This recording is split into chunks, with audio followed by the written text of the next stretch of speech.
Start typing your questions. Marcus asks, why do I love leasing? I'll tell you, that's a great question to start out with, Marcus. Thank you. Everybody, feel free to start typing your questions. We'll get to as many as possible. Welcome to Car Shopping Questions and Answers. I'm your host, Deshaun, known as Deshaun, the Auto Advisor. Everything we'll be teaching today is out of my new digital book. It's called Cars from Home, 7 Steps to Saving Time, Money, and Avoiding Dealerships. So I'm going to be very thorough. I'm not going to hold back anything. If you get to the point where we're going over so much info and you're like, wow, this is a lot, we break it down in a step-by-step way in my new digital book. It's already 5-star rated. You can Google it. And that book has helped hundreds and hundreds of people get to below market deals from home. You can get a copy of it as part of our welcome offer. It's normally $97, but as part of our welcome offer, you can get it in our TikTok bio for 75% off, or in our Instagram bio, or we have a comment in the Facebook and the YouTube comments for you. Activate your 75% off, but it's only good for 30 minutes. That's our welcome offer to you. For those of you who you like more of a, Deshaun, let's work together. Can we do this together? Then certainly you can click those same links and click Shop with Deshaun. See if you qualify for our Done With You program, where you'll be, instead of reading, we have step-by-step videos, and then we have a Facebook community where you can ask all your questions. Over 1,500 people in that community. And we do 2 coaching calls a month with me personally. So let's get to it. Let's start with Marcus's question, and just keep typing your questions, everybody. As I see more people come on, we'll keep giving you the shout outs as new people come on. All right. Marcus asks, why do you love leasing? The payments. The payments. Let me show you an example of what we call a below market lease. Now, we need to distinguish very early on, all leases are not created equal. You need to get a below market lease, which means you're finding the dealer that's going to sell you the car for the lowest amount. We do that through a bidding process. That's why our process is called Cars from Home. So by putting dealers against each other, many of you struggle with negotiations. I want you to step out of negotiating, and I want you to start making people bid. Create multiple offers. That's what we do. So when you're getting multiple offers, you're going to find the dealer that's going to sell the car at the lowest amount. Every dealer has a different price. Remember this. Don't ever think, oh, Nissan is expensive. I wanted an Altima, but Nissan's expensive. No. One Nissan dealer has a different price than another Nissan dealer, and then another Nissan. They all have different prices. So let me show you what a below market lease looks like, because that's all we care about. Here's an example. Let me tell you my story. First lease I ever got was a Pontiac G6. I worked for Pontiac. Some of you know I work for Pontiac, General Motors, and I work for Mercedes-Benz. I worked for Pontiac. I was 22 years old. I needed a car. I needed a newer car. And my sales manager came to me. I didn't even understand it. He said, hey, why don't you lease one? You know, and I had sold a couple leases. I just didn't understand how it worked. But I got a brand new $20,000 Pontiac. I was paying $256 a month. Now, I want y'all to think about this. We know a bunch of people who get their first car and they're paying $400, $500, $600 a month for a used car. Is that correct? Type $ if that's correct. Do we or do we not know a bunch of people? Hold on, I can't see everybody on Instagram. Do we or do we not know a bunch of people? Right? True, right? Okay. $400, $500, $600 a month. Now, at the time, that's what they were paying. Now we know people who are paying $700, $800, $900 a month. So it's gone up. But back then, I'm paying $256 a month. The thing about leasing is you're driving a brand new car. Okay. Yep. I see you, Olivia Bully. All right. So you're with me. Because here's the question he asked me. Marcus asked, why do you love leasing? First thing I answered him was very simple, the payments. That's not the end, though. What I get to drive. Brand new car. Every lease I've ever had, me and my wife have had, I think, 7 leases. We just got our 7th lease on an Infiniti QX60 SUV. So, and we purchased cars too. I've had cars we purchased. But here's the thing. All brand new cars. And I remember when I was 22, I was paying $256 a month for that Pontiac, but we had a friend who got a brand new Corolla and was paying $500 a month. Did she get a bad deal? No. It's a $22,000 car, add taxes, 25, finance that over 5 years, that's a $500 payment. It's not that she got a bad deal. She was taught, hey, I want a car, I got to purchase it. So let me ask you, you're a young 22-year-old starting a family, you're driving a brand new car, you're paying $256 a month, another person driving a brand new car paying $500 a month. Who's winning? The lease or the purchase? L or P? L or P? Let's go, chat. Some of y'all know. If this is your first time here, type the number 1 because y'all going to get to know what we do here. Type the number 1 if this is your first time ever on a car shopping questions and answers stream with us.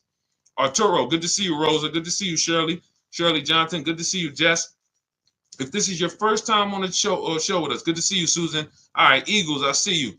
Rosa, I see you. Lauren, good to see you checking in.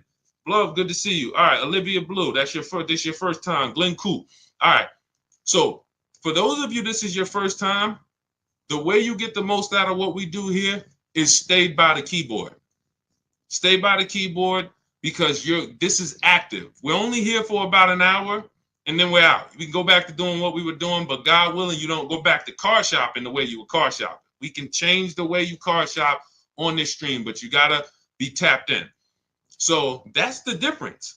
The person who's leasing is paying far less. Now, let me give you an example of somebody like one of your peers. Forget about me. Look at somebody like, let's take Zafrina. Now, Zafrina got a 2024 Jeep Grand Cherokee. Look, $579 a month. $579 a month. This is a $66,000 vehicle. It's an electric SUV, $579 a month. Now, some of you know, every $5,000 on a car loan is how much per month? I don't expect any of you who this is your first time. Good to see you, PJE. Good to see you. 39, I see you. A lot of first-time people on here. But for some of you who know, you know what we teach. Every $5,000, Chuck Gibson, my man, good to see you. First time on YouTube. Thank you, Marcus. $100. So I want you to burn this into your head, everyone. Whenever you look at a car, every $5,000 on that price is about $100 per month. So when you look at a $20,000 car, and I want you to get used to associating the payment with the car without a down payment. Because if you go in like this, now you'll know how to control. No one can manipulate you. You look at that $20,000 car, you say, okay, that's going to cost me about $400 a month if I finance it, no money down. 5-year loan. Okay, $30,000 car, $30,000 loan, $600 a month. $50,000 car, $1,000 a month. See, this is if you purchasing. This is not leasing. Those of you who are purchasing, you need to have this rule in your head. So when you go in, good to see you, Dame Presley, Christina Mendez, a lot of people on TikTok checking in. When you go in, no one can manipulate you. See, you know how you get manipulated? You walk in, you look at that $50,000 car and you say, hey, get me the $600 a month on that. Now they know they can't get you the $600 a month unless they you're going to have to put a lot of money down or they're going to put you on like a 96-month loan and you're still going to put a lot of money down and you're still not going to be at 600. You don't know what the car cost. And when we look at leasing, you're not paying for the whole car. So let's go back to Zafrina. Zafrina is paying $579 a month, no money down for a $66,000 vehicle. That would normally be $1,100 a month. If she went in and said, okay, $66,000, how much is that vehicle if I wanted to get a loan on it, just purchase it, no money down? Because her lease she did with no money down. So we're working apples to apples. E.L. Harper, good to see you. They say, okay, it's going to cost you about $1,100 a month. She's paying $579. So most leases are 3 years. We don't do 4-year leases. Marcus, you follow up with Marcus just followed up with the why 39 months. We only lease for 3 years or shorter. You never want to take a 4-year lease. I'm going to tell you why. You're paying too long for a car you're giving back. You're paying too long. Good to see you, Daniel Adams. You're paying too long for a car you're giving back. The key with leasing is adding up all the payments at the end of the 3 years and saying, how much did I pay for this car over 3 years? When you do that, you'll see, like, let me give you an example. This is the Infiniti I just got, 2025. We just picked it up. 2025. Now, this is a $54,000 vehicle, if y'all can see it. $54,000. Okay? My payment on this vehicle is $499 a month. I put $1,270 down. $1,200. I gave them my first payment. I gave them the motor vehicles and the dock fee, came to about $1,270. My payment's $499 for 36 months. Now let's add that up. Remember, $54,000 vehicle. How much would that be if we took a loan on it? Somebody tell me, based on our rule of $100 per. What's up, Zachary Hoffman, Ernest Pearson? A lot of people on TikTok today. Good to see y'all. How much would this car cost? I can't see everybody checking in on. It doesn't tell me when somebody checks in on Instagram. But how much would this $54,000 car be approximately? Yep, little under $1,100 a month. If we just went in and we just said, hey, finance me this car, 5-year loan, no money down, I'm gonna be about $1,100 a month. Now, let's add this up. I'm paying $499 a month for 36 months. That's $17,964, and then I gave them about another $700. $18,600 is what it's costing me over 3 years. $18,600. Now that is what we call a steal. It had a great lease program. They took off $8,000. The dealer that won the bid took off $8,000, beat all the competition. So you don't need to get a lease that aggressive. Look at Charles' lease on his Palisade. This is what we call a under 1% lease. But look at Charles' lease. Charles got a Palisade, 2024 Palisade. Look, he said he used our system. He reached out to 3,500 Hyundai dealers from home. He got 10 quotes back. And he said his payment on a almost $49,000 Palisade is $597 a month. $597 a month. You add these payments up, it's nowhere near how much money would be coming out of our household if we purchase. It's not even close. So then you might say, Deshaun, what's the benefit of purchasing then? It's for the long term. That's why, everything I'm teaching is out of our 7-step Cars from Home system. It's the 7-step system in my new digital book, Cars from Home. But step 1 is what we call the most important question, which is how many years are you going to keep the car? If you're not keeping the car 8 years or more, you should not be purchasing it. You should be shopping for a below market lease. For those of you who are like, Deshaun, who's a long-term person? You keep your cars 8, 10, 12 years. Let us know. You're long-term. 3, 4, 5 years, 6 years, you ain't even thinking about that. You're long. What's up, Amanda F? Good to see you. Scott W. Juanita Harris. Good to see you. Who's the long-term people? Long-term. Do we got any? See if we got any. We're live on YouTube, Instagram, Facebook, and TikTok. Any long-term people? You're keeping your cars 8, 10, 12 years. Let us know how long you've had the cars. Thank you, Scott W. Appreciate you. Okay, Glenn Coop. How many years are you going to keep the car? You said you're long-term, but how many years? How many years have you had your last car? Put it like that. Let us know who's had their car 8 years. Just type the number of years you've had it. 10, 15. Because you know what my truck just hit 11 years. Okay, I see you, P Haircuts. Okay, we got one. What I'm seeing is, and this is why I'm leaning more into leasing, not just the fact that the questions come in about leasing, but the fact that I'm seeing more and more people are keeping their cars for less time. All right, we got Keon Jones, keep his car 10 years. 16 years on a Suburban, Scott W. Okay, these are the people who should be purchasing. and you need the Glen Coupe has a 2015 Equinox. Okay, so you're approaching the 10-year. Yeah, you're right about 10 years. So let's consider this. Some of the rest of you are like, wait, I'm not keeping my cars anywhere near as long as these people. You are the people who should not be purchasing, because I just showed you the amount of money we're paying for these below market leases when you know how to shop. Now, if you're purchasing, you still need to get below market deals, because dealers are lying to y'all. 8 out of 10 dealers are still telling, hey, there's limited inventory and all of this, and this is why you need to pay these high prices. It's just a matter of you not knowing how to shop. That's what the Cars from Home system will teach you how to do. Make people bid, look at multiple offers. You still need to get below market deals. But if you are not keeping the car at least 8 years, you cannot win with a purchase. You can't win unless you're buying like Facebook Marketplace cars, $3,000, $5,000. Cool, that's a win. But if you're buying 15, 20,000 and plus vehicles that you're not keeping for 8 years, you're putting hundreds and hundreds of dollars a month into them. Not to mention repairs, warranty issues, all the things that you're like, it adds up, that you're not going to get back. That fortunately, people who get below market leases, we don't have to worry about any of this stuff.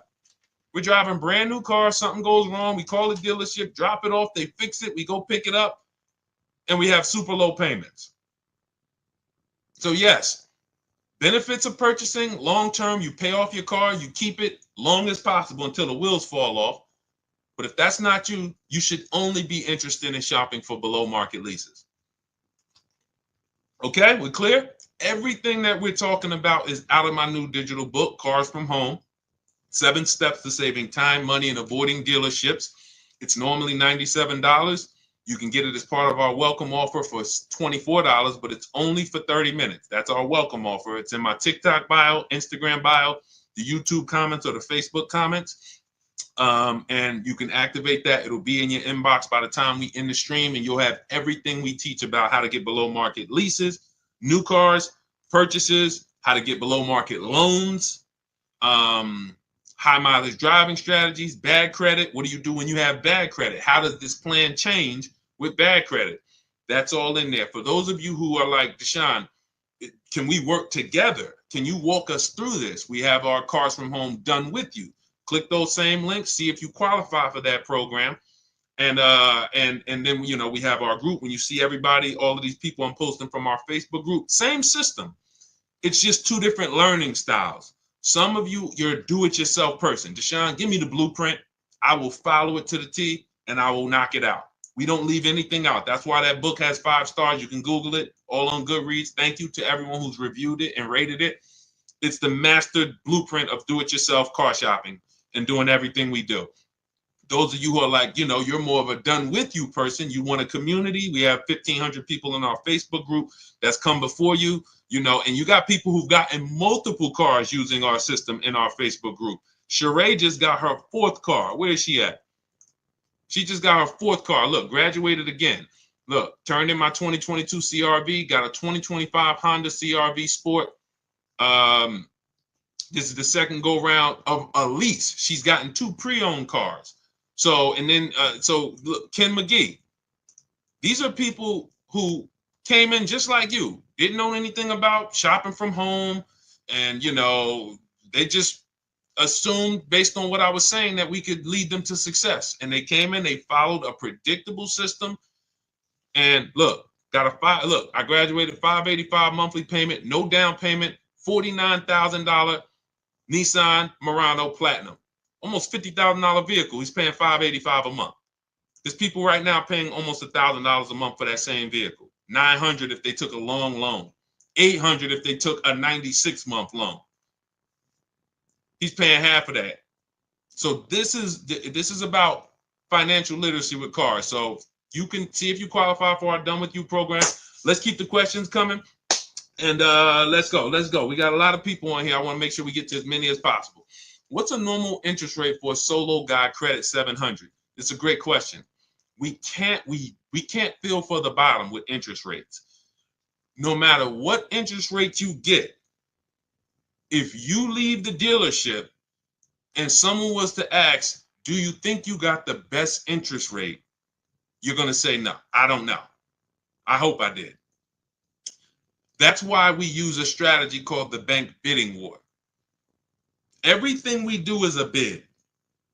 The one thing that eliminates buyer's remorse is bidding. Why do you think we can buy a TV on Amazon in 10 minutes and not regret it? It's because we're seeing enough of the market.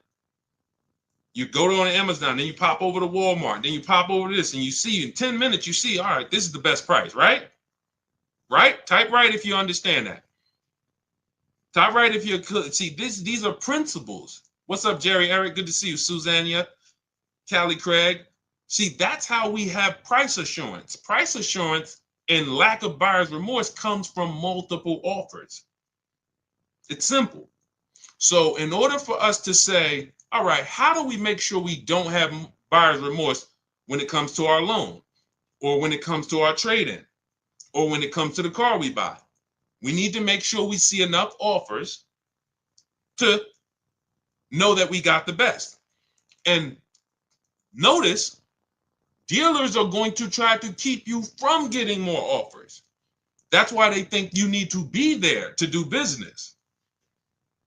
See, that's all works into, hey, if I can keep you from shopping other offers, I can make sure I'm controlling the price, which is why we focus on cars from home. So how do we employ this bank bidding war system? Credit bureaus allow, and anybody can Google this. Okay, I see you, Tips Notes. Wait, I'm sorry. Tips and Toes. Good to see. All right, so everybody's following. I'm glad to see everybody's tracking on this. This is what, we'll get to you too, Tanya Rails. Make sure you get Tanya Rails on Facebook too, Dolan. But hold on, let's finish this up because we're talking about how to make sure we don't have buyer's remorse with our interest rate. A lot of people don't know that the credit bureaus, the people who rate our credit and sell that score to people, they allow us to shop and have multiple banks and credit unions access our credit, but it has to be within a short period of time. It's called the rate window. So if you Google rate shopping, you can verify this. So what they say is, in a short period of time, you can have a bunch of people access your credit with a hard pull. And at the end of that window, it's going to weigh on your credit as if it was one hard pull. So if one hard pull would have weighed your credit down 10 points, you can have 15 of them in that window and it's still going to be 10 points. This is how we move, which is why we never do a pre-approval with a hard pull. Who's ever gotten a pre-approval with a hard pull? I'm going to tell you what the bad part is about that. And look, see, if you get the mindset that none of these people want me to shop, if you can burn that into your mind, oh, the dealers don't want me to shop, correct. The banks, even my banks, they don't want me to shop them, correct. That is the mindset. So when you get the hard pull, it's going to drop your credit. But here's the bad part about the pre-approval, has an expiration on it. So they'll send you out with a pre-approval. Hey, Mr. Williams, good news. Hey, Haley, let's use Haley. She just jumped on. Haley, we'll give you the pre-approval, but it's a hard pull and it's only good for 30 days. So now you're going out there and you're trying to find your car and like, hey, oh man, I got to find a car within 30 days. Because the last thing we want to do is not find a car, and what happens? We got to run our credit again. So we literally have the bank who's supposed to be helping us, hurting us, which is why we don't do any pre-approval with a hard pull ever. Ever. We are not going to limit ourselves and force ourselves into this rush shopping. One thing you're going to learn as you use the Cars from Home system is we don't rush shop. Some of you, you're in an emergency. That's no problem. Okay. Listen, if you need a car in a short period of time, we have people who, Ansley got a 1% lease. When he got his car, he came in and used our system. Our system is designed to go through in seven days. You can get your car in 7 days below market deal. That's not a problem. You can see here, he says, look, one car down, he had 2 more to go. 2024 QX60 Lux, $58,000 car. He got it for $554 a month. He said, look, I started the process Saturday, accepted a deal Monday. That's it. He started on a Saturday. He had his offers coming in on Monday, and he was good. So it's not a matter of time. It's a matter of knowing what to do. But what we don't want to do is make emergency shopping our norm. Because a lot of people, you think, oh, if you come in and tell a dealer, hey, I need a car by next week, that hurts you. We don't want to be emergency shopping all the time. You want to be in a position where you can say to a dealer, hey, yeah, I can make a deal today for sure, but I don't need to make a deal until, 3 months from now. Your ability to say no is leverage. So we don't want to continue to always be emergency shopping all the time. And with our system, you won't be. Some of you, you're emergency shopping because you have so much anxiety, you just wait and put it off. And next thing you know, it's like, oh man, now I need a car. And now you're going in and this is all working against you.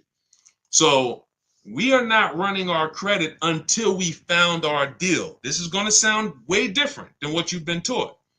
If the banks were giving soft credit pull pre-approvals, we wouldn't need to do this. But they're not. Because they're trying to lock us in, they're no longer doing these soft credit pull pre-approvals. If you can find one, if your bank does it, that's what you want to do. Soft credit pull pre-approval. Tell me around about what you think my interest rate would be, and then let me go shop. Now, if your bank or credit union does that, that's the move. Once you do, in our system, we have a calculator that we do. We use the average interest rate. We put it in the calculator so we can budget, because the only purpose of a pre-approval is to budget.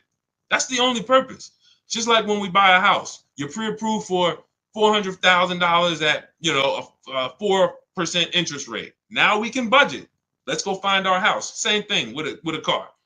It's only to budget. So we have a budgeting tool that we use the average interest rate, and then you plug it in and you tell it what you want your monthly payment to be, and it factors in taxes and all of that. We have custom calculators, but what you want to do is go shop for your car, get your bids, shop for your used car, find the best one, and then you start to tell your banks and credit unions, here, make me an offer. That's when you are going to let people run your credit with a hard pull. This is called the bank bidding war. This is a system we've been using for a year. You always let the hard pull start after you've locked your car up, because now we guarantee. How many of you have tried to get called your bank and said, hey, could you give me a pre-approval? And they say, well, tell us about the car. Thanks to everybody. I see you, Marcus. Thanks for liking the broadcast. Thank you so much. How many of you have went to called your bank and said, hey, I like to get a pre-approval, and they say, well, give us the information on the car.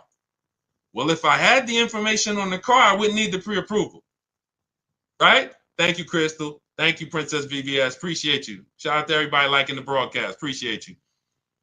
Right? So they're working against us. It's okay. We just need to realize that. There's nothing wrong with people working against us. Just let's be aware of who's working against us. So now what we're doing is we're locking up our car, finding the dealership we're going to get our car from. You can do it our way, you could do it your way. Find your car, and once you lock the car up, that's when you're now coming home and saying, all right, let me call my bank, let me call my credit union, let me go online and let all of these people run your credit, because it's going to be within a small period. And then what we do is we see if the dealer can beat it. All right, here, my best interest rate is 5.7. Dealers probably have another 5, 10, 12 banks that they work with. If you guys can beat the 5.7, I'll do the deal with you. So now you've shopped everybody and let them bid, and now you're letting the dealership bid. And now when you look at the end of the month, all right, I guarantee I got the best interest rate because all of these people were competing. Type dollar signs if that makes sense. Type a dollar sign if we got that. Okay? I don't want to move on to the next thing until I'm sure we got that. This is called the bank bidding war. This is how we guarantee. Okay? Okay, I see you tips and toes. All right, I see you, Princess V. Okay. All right. This is the bank bidding war. This is how you guarantee. The only way, look, I need you getting to a point where you no longer are buyers. If you can walk out of dealership and I can come to you and say, hey, Al Berrigan, good to see you. You just got your car. Hey, you think you got a good deal? Yeah, Deshaun, I think I got a good deal. Would you bet $1,000 that I can't find a better deal? Oh man, no, I ain't gonna bet that. All right, listen, how much did you get for your old car? You traded it in? Yeah, they gave me like, $12,000. Would you bet $1,000 that I can't find somebody that would have paid more for that quicker? No, I ain't gonna take that bet. No price confidence because there's been no bids. But if you bid your car out to CarMax, Carvana, in step 2 of our process, we have a 7-step process. Step 2 is the equity assessment. We're getting bids from CarMax, Driveway, Carvana, KBB Instant Cash Offer, Car Gurus Cash Offer, AutoNation Cash Offer. 6 offers we're getting. Takes us 20 minutes. So now if he bids that out and you say, hey, you think you got the most money? Yeah, of course I did. Because I let all the people who buy cars make me an offer. When we bid out our loan, when we sit at home and we see the entire market on a used car, every used car within 100, 200 miles of me, I seen it. I made sure I got the lowest one. I'm shopping for a new car or a lease. I'm talking to 25 dealers in our system. We have something called the 25 to 5. We reach out to 25 dealers all online. We're not talking to these people. So those of you who are like, I don't like to talk to salesmen, we don't talk to them. I wrote all the scripts for you. You got all the emails. You just copy and paste them. We know everything they're going to say because I had to use those same scripts they used, and we keep the conversation going. When you get those offers, we're reaching out to 25 to get 5 offers. Price confidence. Price confidence always comes from bids. It's the only way. All right? Great question. Everything we're going over so far, everything I'm teaching is out of my new digital book. It's called Cars from Home, 7 Steps to Saving Time, Money, and Avoiding Dealerships. Saving time, money, and avoiding dealerships. It's normally $97, but as part of our welcome offer, you can get yours for $24. That's 75% off, but it's only for 30 minutes. That's our welcome offer. You head to my TikTok bio, Instagram bio, the YouTube comments, or the Facebook comments. Once the timer hits 0, the price is $97, and it's worth every penny. That book will save you thousands and thousands of dollars as you use it. So it's not a question. But listen, if you get there before the timer is up, you got it for $24, and it'll be in your inbox by the time we end the show. For those of you who want to work together, you want to see, hey, can we work together? We have a Done With You program where instead of reading, you're actually watching short videos. And we have a Facebook group where you have a support of a community, over 1,500 people that have come before you in that group. And we have 2 coaching calls a month with me. So you can actually, if that's your learning style, see if you qualify. Just hit the button that says Shop with Deshaun. See if you qualify for that. But either way, just use what we're talking about. If you can get it from these streams, you use what we're talking about, so that you can start to have confidence in your car buying purchases, and so that you can save all the money that you should be saving. Frankly, I don't want to give $1 up that I didn't have to give up. And many people are giving thousands of dollars up that they should not be giving up to these dealerships and banks. All right, go ahead, Dolan. Let's keep the questions going. That was a great question. We had to go into detail about the bank bidding war, but we got a lot of questions, so we're going to try to get through as many as we can. I think Dolan is trying to he's trying to go through them. Okay, I struggle with leasing only because of mileage. I travel too much. This is a great question, and this is a misconception. In my book and in our system, we have two different strategies for high mileage drivers. If they're short term is we're not keeping our cars 8 years. And then we have one for long term. Because here's what typically happens with high mileage drivers who purchase their cars. You're buying your cars, you're putting a ton of miles on them, You're depreciating. Thank you, Pastor Frank. Thank you for running the lights up. Shout out to everybody who's running the lights up on TikTok. Thank you. When you see the way the value of a car falls through the floor for a high mileage driver, it's amazing. You get a $40,000 car, they put 100,000 miles on it in 3 years, 4 years, and the car is worth half. They're depreciating their car way worse than the average driver. So with that being the case, you need to take different steps. The last thing you want to do is take out a normal loan. You're going to be upside down because your car value is dropping like this, but your loan is only dropping like this, very slowly. So you typically in 3-4 years end up with a car that's almost, that's really lost a ton of value while your loan is still ridiculously high. You're $10,000, $15,000, $20,000 upside down. We don't want to do this anymore. First person that came in that showed me about a high mileage lease was when I was a manager at Hyundai. I was a manager at Hyundai and I had never saw, I remember this guy came in and I was helping him ground his lease. And he had a Hyundai Sonata at the time. And I saw it had 72,000 miles on it. And I was like, you leased this? He said, yeah, I always lease. He said, I'm in sales. I'm on the road all the time. I used to buy these cars and I just would always be putting a ton of money into them. I would always have to put big down payments down, all the negative equity, all the stuff that I knew I was witnessing, but I didn't know how to solve it and coach my and advise my clients through it. So I just thought, okay, hey, you drive too much to lease. I never even would talk to people about it. This was before I went to I had been with Mercedes for a couple years, but I had just never had this experience. So because I left Mercedes, I went to become a manager at Hyundai. I hated that dealership. It was and then I went back to Mercedes as a salesperson. But I saw what his payment was. His payment wasn't, let's say a normal payment on a Sonata at that time, a good deal was, $300 a month. His payment was only like $175 more. It wasn't double. He wasn't paying $1,000 a month. He was paying like $5,000. And he's driving 25,000 miles.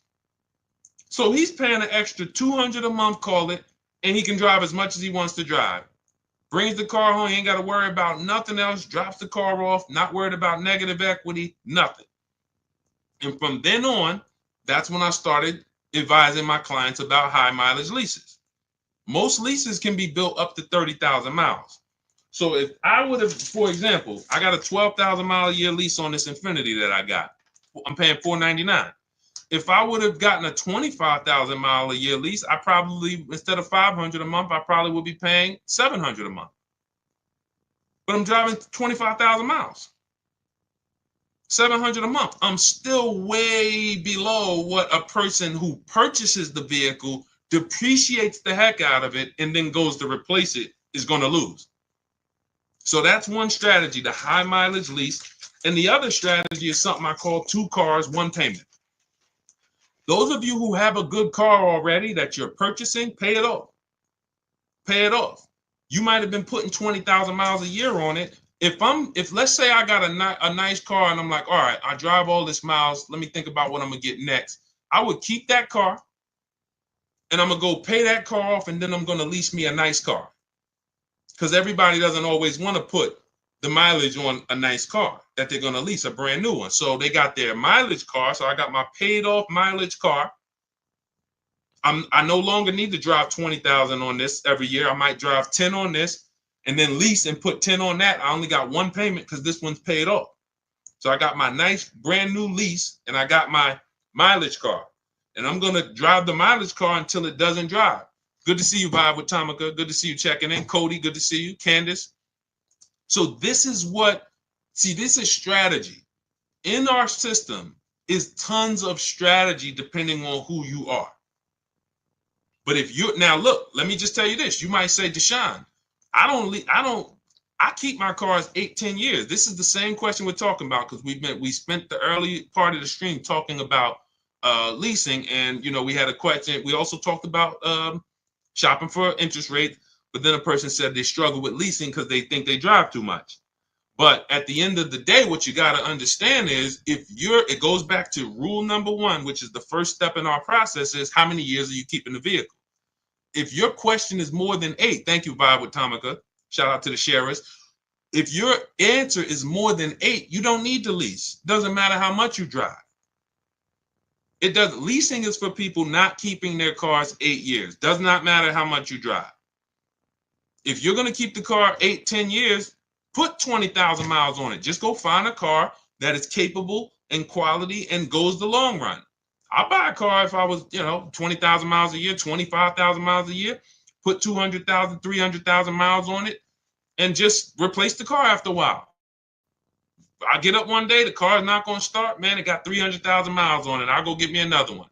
No reason to lease. But if you're not keeping 8 years, you should not be shopping for a purchase. Below market purchases, below market leases. Below market purchases are for people keeping 8 years or more. Below market leases are people not keeping 8 years. Very simple rule. And it's a rule. People who are in Cars from Home, the people who use our system, the people who learn from us, they know this is a rule. We don't break it. We don't break it. All right. Niche, good to see you checking in. Alex Kuya, good to see you. Call me Meister, good to see you. A lot of people checking in today on TikTok. All right, let's go. Let's get a couple more in. We got some more time. Let's get to as many more as we can. Type your questions. We will try to get to as many more. Let's not forget Tanya.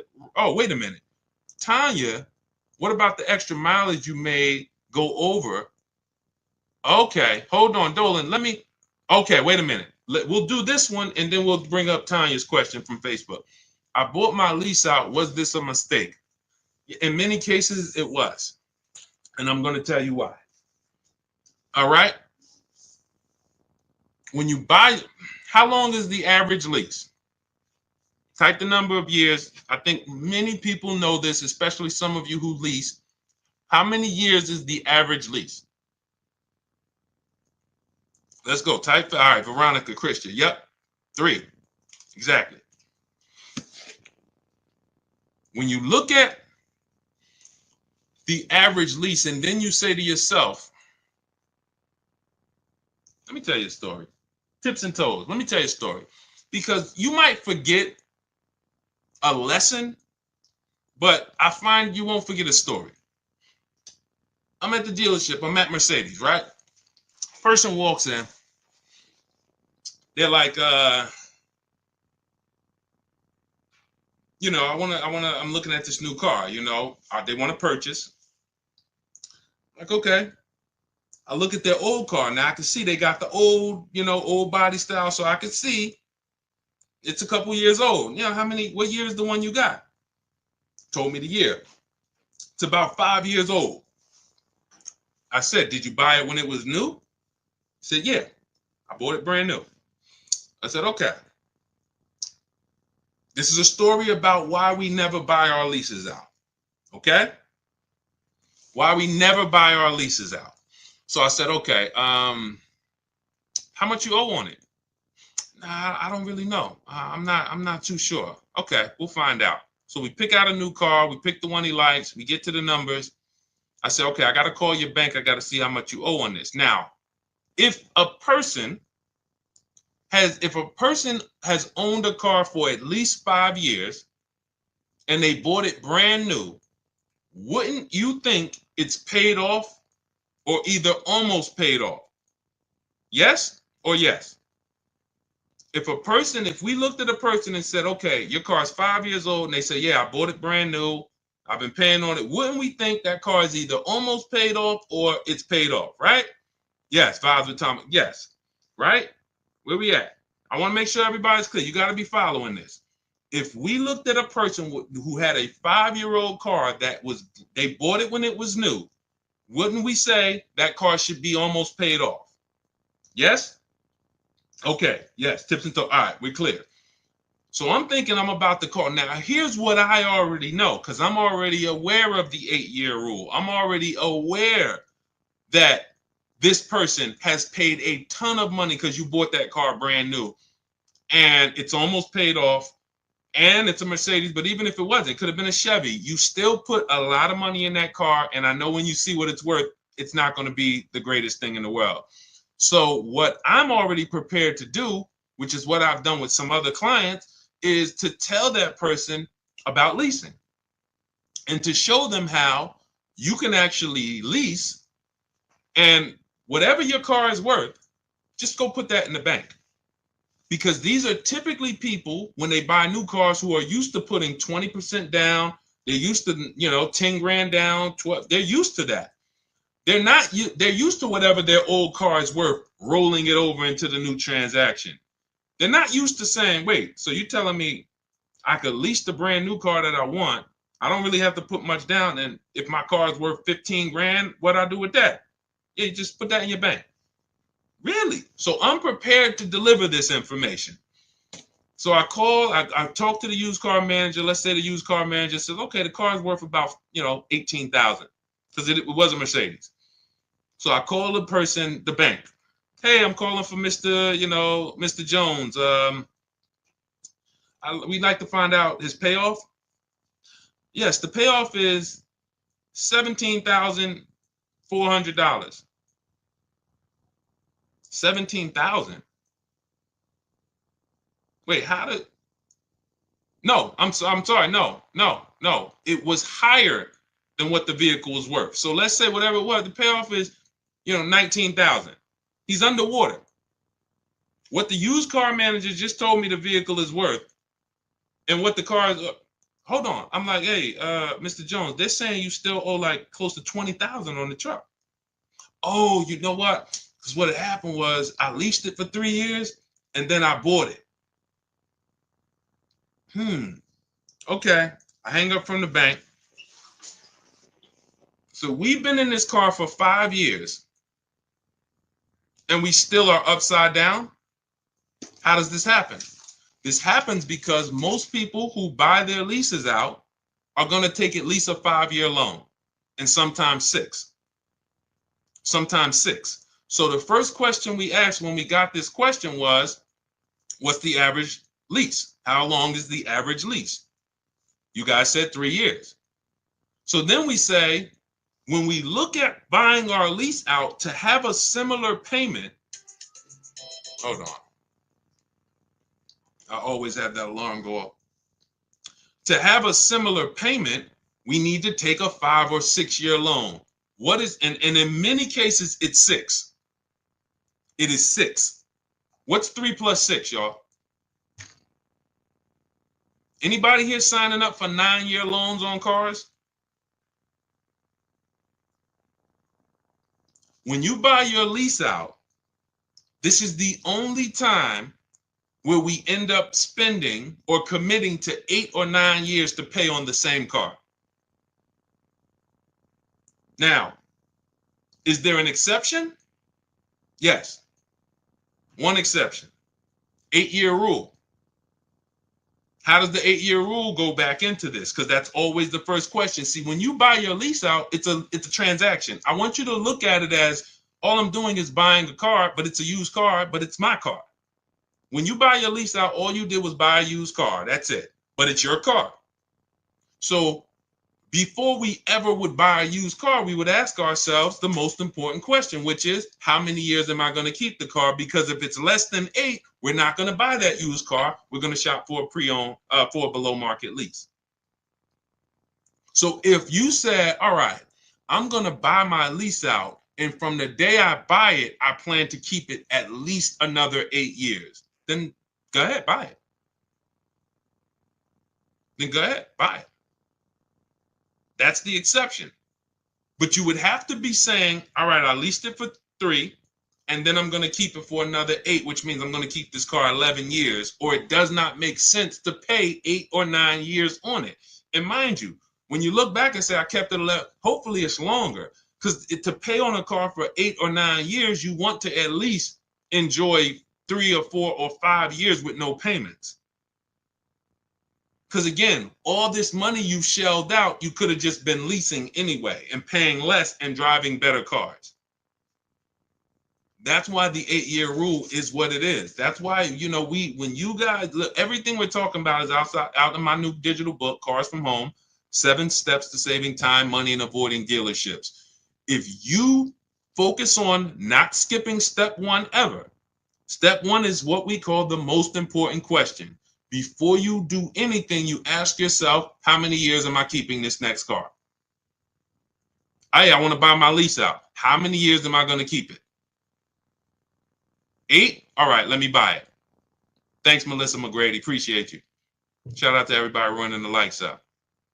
It's always the 8-year rule because depreciation is what's killing us on cars when we purchase them. So that's the exception. That's the only time. It's not like, oh, I'm paying cash for it, Deshaun. Does it make sense? Doesn't matter. The depreciation of the vehicle in the short term is going to wipe you out compared to getting a below market lease. And let me tell you, let me show you Jen, because Jen no, it wasn't Jen.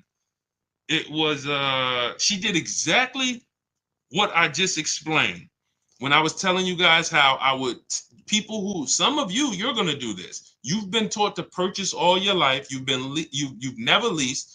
You really never understood leasing other than what, you know, you may have heard about it. Let me put this down. Hold on. That's not the one I want to show you. And what happens is you're like, well, Deshaun, my next car is going to be a lease thing. Absolutely. So now what am I going to do with my car that I paid off or that's almost paid off? I would normally go swap this. Here's what you're going to do. You're going to do like what, where's she at? Hold on. This is a good one. Here we go. Melissa. All right. So Melissa, she took possession of a 2025 Honda Pilot EXL. She leased it. Her local dealership won the bid. And she said she got her offers that we teach in the equity assessment. Her highest offer for her old car, which was a Kia Sorento, 2018 Kia Sorento, was 12 grand. She planned on selling it to CarMax. And after she made the deal, she gave the dealer a chance to beat the offer or match it. That's what we always do. We come in with offers, and then once we do our business with the final dealer who wins, we give them the opportunity to match it or beat the offer. Saves us the time if they can match it. So now, look, they gave her the 12 grand, and she left out of there at $597, nothing out of pocket. And she's getting a check back for $12,000 in equity. You see what I'm saying? She got her brand new Honda Pilot EXL, great payment, no money down, getting a check for $12,000. That's exactly what this last 10 minutes we talked about was about. Some of you, that is your next move. Instead of going in to trade that vehicle that you would normally trade and buy another one and go into another loan for 5 or 6 years, you're going to keep that. You're going to do the equity assessment, CarMax, Driveway, Carvana, KBB cash offer, AutoNation cash offer, Car Guru's cash offer. Get those 6 offers. Take you 20 minutes. That's going to tell you what your car is worth. And then you're going to prepare to sell to them. That's step 2 in our process. But now before we can sell to them, we're going to move into shopping for our replacement car. Once we get our bids and find the dealer who's going to win the bid, now we go in. Hey, I'm getting a car from you. Hey, I'm going to sell my car to Carvana. Can you match it? I'll sell it to you.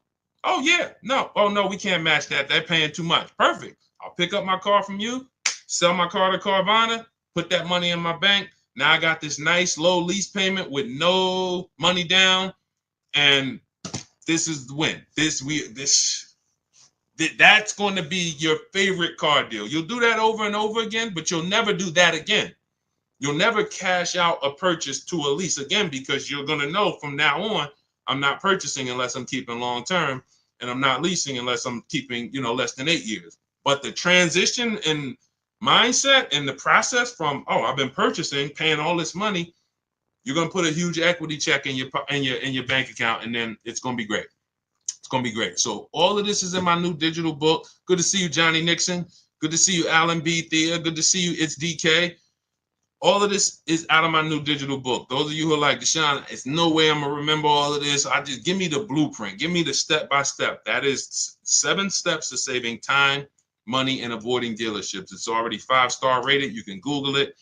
Thank you to everybody who's reviewed it. It's normally $97, but as part of our welcome offer, you can get yours for $24, but it's only for 30 minutes. You go to my TikTok bio, my Instagram bio, click the picture of me, or YouTube comments, Facebook comments. We have a link there. When you click that, activate your 75% off and get your book for $24. It'll be there. You have everything we teach about below market leases, below how to get below market purchases, below market used cars, bank bidding war. It's all in there step by step. So you just follow each step, check off each step as you do it. And by the time you get to step 7, which is delivery, you're picking up your new car or they're delivering it to you. So that is the system. For those of you who you prefer a done with you, some of you will do it yourself. Give me the blueprint, Deshaun. I will knock it out. That's the digital book. Those of you who are like, done with you, Deshaun, can we shop together? Instead of books, instead of reading, you want to watch short videos, 3 to 5 minute videos as I walk you through the entire 7-step process. You can see if you qualify. Go to those same links, see if you qualify for our Done With You program. And then we have community with 1,500 people in our private Facebook group. You can get your questions answered, not just from me, but from 1,500 of your other peers that have come before you. Use this system. And then we do 2 coaching calls a month.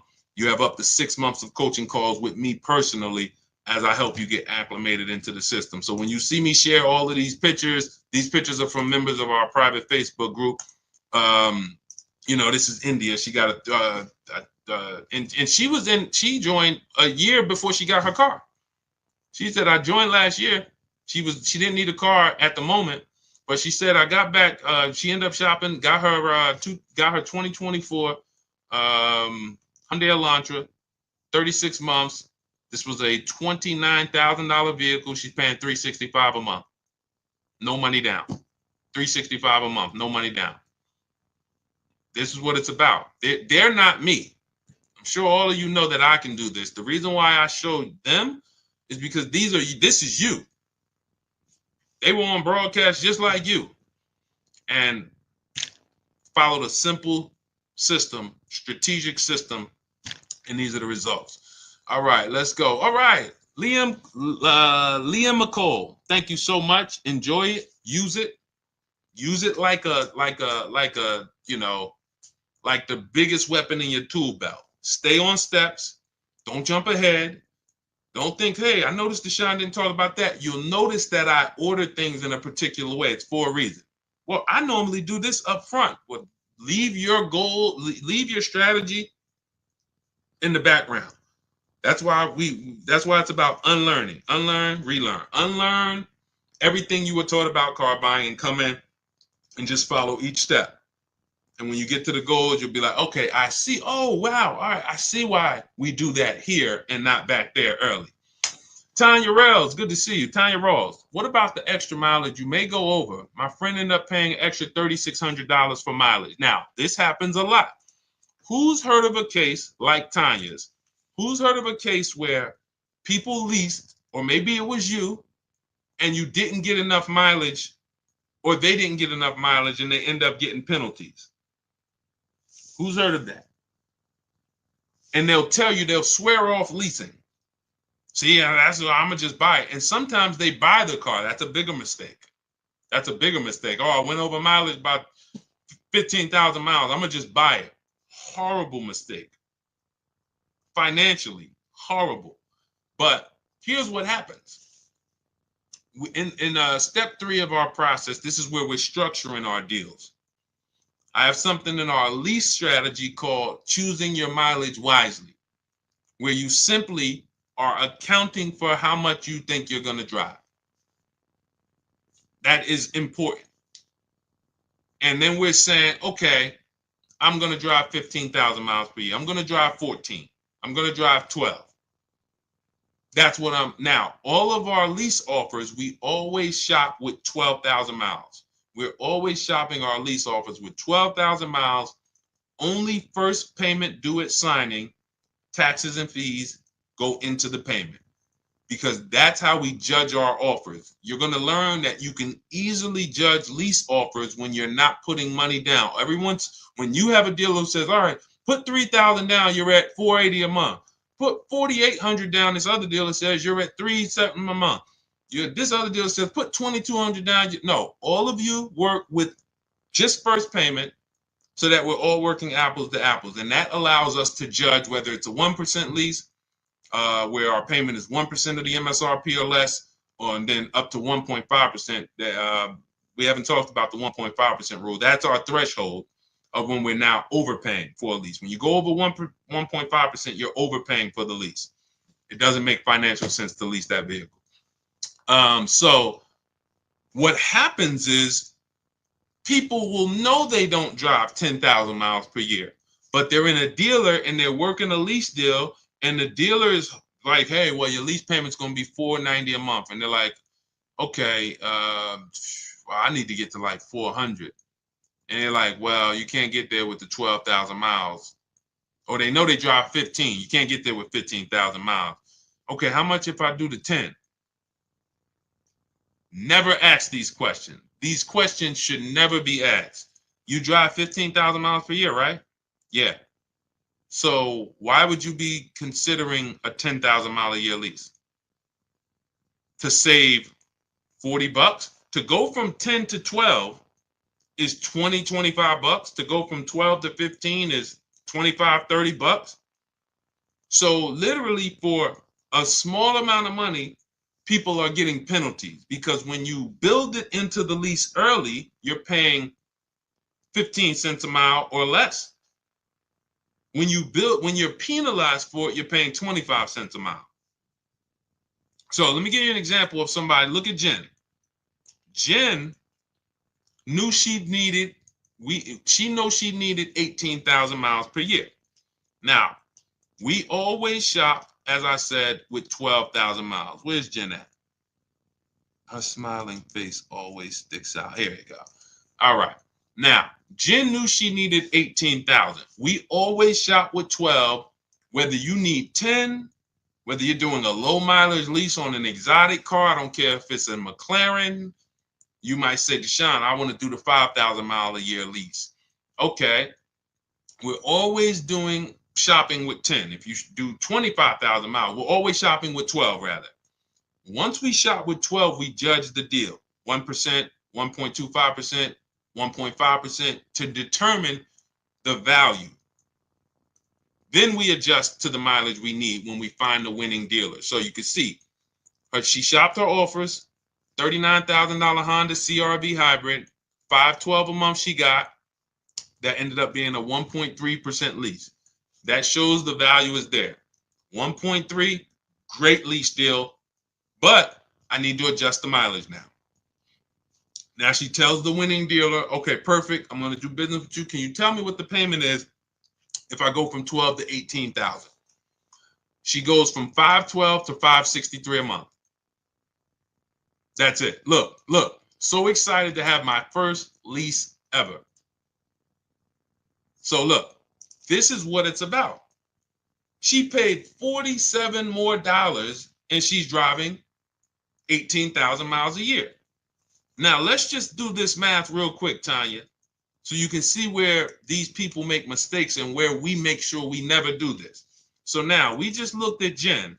Jen's paying $47 more times 36 months, $1,692. That's what it cost her over 3 years to drive all the mileage she needs, $1,692. Meanwhile, thank you, Mr. Lieber. Good to see you. Thanks for running the lights up. Meanwhile, if you look at somebody let's say Jen would have been doing what a lot of people do and said, well, I know I need 18, but thank you, Mr. Lieber. You sharing that. Thank you. I need 18, but I'm going to stay at the 512 payment. Now, instead of she still drives 18. That's 6,000 miles more per year, 6,000 miles. So over the course of 3 years, her lease, she's going to go over by 18,000 miles. And her penalty is going to be 25 cents per mile. $4,500. Type dollar signs if you understand. That's what people are doing. To avoid paying $1,600, they're paying a $4,500 penalty. So your friend could have literally probably paid $35 more per month, gotten all the mileage they needed, returned the lease, didn't have a penalty, went and leased their next vehicle, perfect. But instead, they settled for less mileage than they knew they needed. And now they got a $3,600 mileage penalty. That's why we have a section, choose your mileage wisely. That's what it's about. Okay? I'm glad everybody got that. So everything, listen, everything. If we ever share something and I'm talking about it, I'm like, okay, this isn't in my book, I'll let you know. If I'm ever like, hey, this isn't in our system, I will let you know. Everything we have discussed on this stream is in my digital book, and stuff that we didn't discuss so far is in my digital book, Cars from Home, 7 Steps to Saving Time, Money, and Avoiding Dealerships. Normally $97, but as part of our welcome offer, you can get your copy for 75% off. That's $24. If you can get to our TikTok bio, our Instagram bio, the Facebook comments, or the YouTube comments, click that link before 30 minutes is up. That's your welcome offer. You'll get it for $24, 75% off. It'll be in your inbox, and you'll have those strategies to use step by step, nothing left out.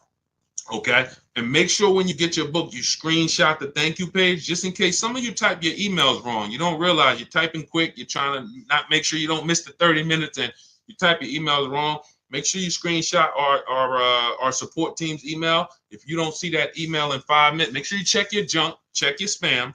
If you don't see that in about 5 minutes, just email our support team Monday through Friday. They'll get you your book. But it's usually, we have a great system. They get there. If you misspell it, that's the only reason it's not there. So anyway, for those of you who are like, Deshaun, can we shop together? Do you have a more of a kind of an immersive experience where you guys are walking me through this? That would be Cars from Home done with you.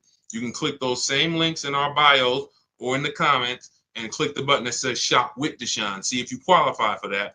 If you do, instead of reading, we're doing short videos, step by step, 3 to 5 minute videos. You can do them on your time, and they're designed to get you to where both systems are designed to get you there if you need a car in a week. So it's not a matter of time. If you need a car in a week, what you need to know is what to do exactly. You don't want to be under the gun and not knowing what to do.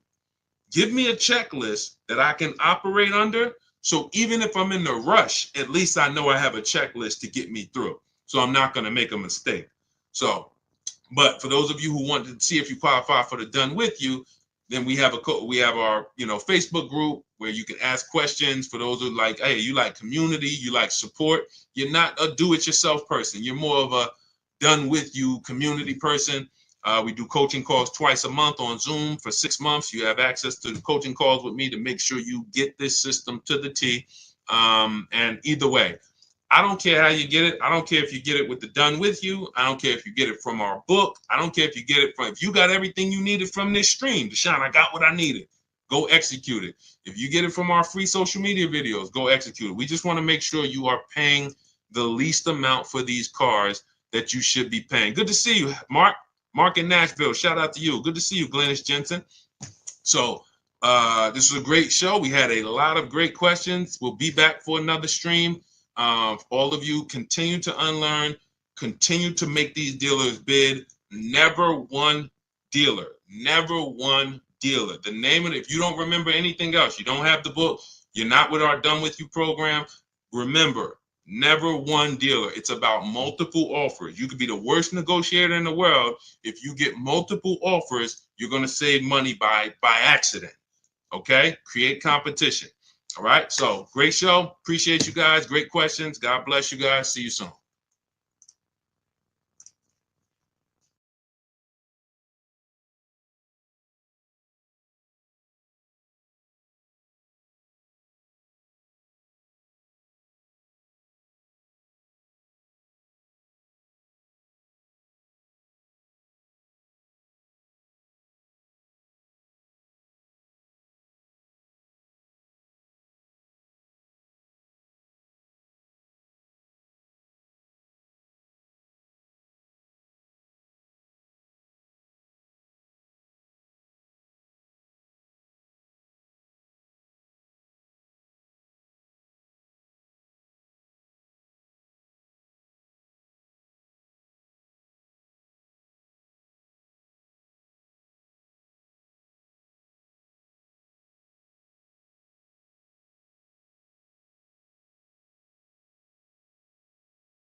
Welcome to Car Shopping Questions and Answers. We're live on Facebook, YouTube, Instagram, and TikTok. My name is Deshaun. I'm known as Deshaun, the Auto Advisor. And over the next hour, we're going to spend time getting your questions that you have about car shopping. I'm going to tell you some questions you should be asking that you may not know you should be asking. And then, feel free to ask ask any question. I have my man Dolan in the background moderating. So we're going to try to bring in all the questions we get from every platform to make sure that nobody is left behind. So feel free. Who's car shopping, right? Well, I always like to ask as you come in, if this is your first time on the broadcast, just type a number 1 so we can send a welcome to you. Willie B, thanks for liking. I see. Shout out to everybody hitting the likes. I appreciate you, Willie B, for. I've been very, very, we've been doing this since 2020. And I can't tell you guys. Welcome, Mark. I see you. Shout out to Mark on YouTube. Thank you. I cannot tell you how bad the deals are when you do not know how to get great deals. When you're going out here negotiating right now, the dealers, since the pandemic especially, have been using market conditions against you. Fake market conditions, limited inventory against you. And they sell you these stories that are just not true. But the minute you believe them, they are true. And what's up, Prodigal Son? What's up, Deanne Rose? Shout out to everybody checking in. Good to see you all. What we want to focus on, I want you to learn the cars from home mindset, which is cars from home. That is not just our process, that's the mindset. 90% of what you're going to do to pay less than everyone is out here paying is going to be right here in your house. It's going to be at work. It's not going to be in dealerships. You have no leverage in dealerships. Dealers have all the leverage because they make you think they're the only ones who can give you this offer. You don't realize that there's 20, 30 other competitors that they have, and their mission is to stop you from talking to those people, or their mission is to stop you from being able to access getting offers online. So that's what we're going to be discussing over the next hour, and I'm going to look at any other question that we get in, and we'll bring them on to the show. Everything we'll be talking about is going to be taught out of my new digital book. It's called Cars from Home: 7 Steps to Saving Time, Money, and Avoiding Dealerships. So as you hear everything and you're like, man, Deshaun, I want the whole blueprint step by step, that's my digital book. It's already 5 stars. It's normally $97, but it's part of our welcome offer to you. You can get a copy for 75% off, which is $24, but it's only for 30 minutes. You head to my TikTok bio, Instagram bio, the YouTube comments, or the Facebook comments. We have a link for you to use, and that'll get you your book for 75% off.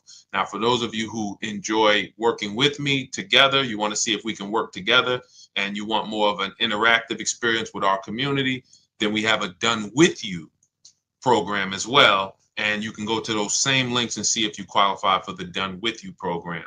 But we're not going to hold back. Let's get to it. Now that the housekeeping's done, you can start to submit your questions. We already have the first one, so let's get to it.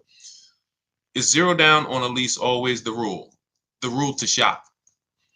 We always shop with that rule.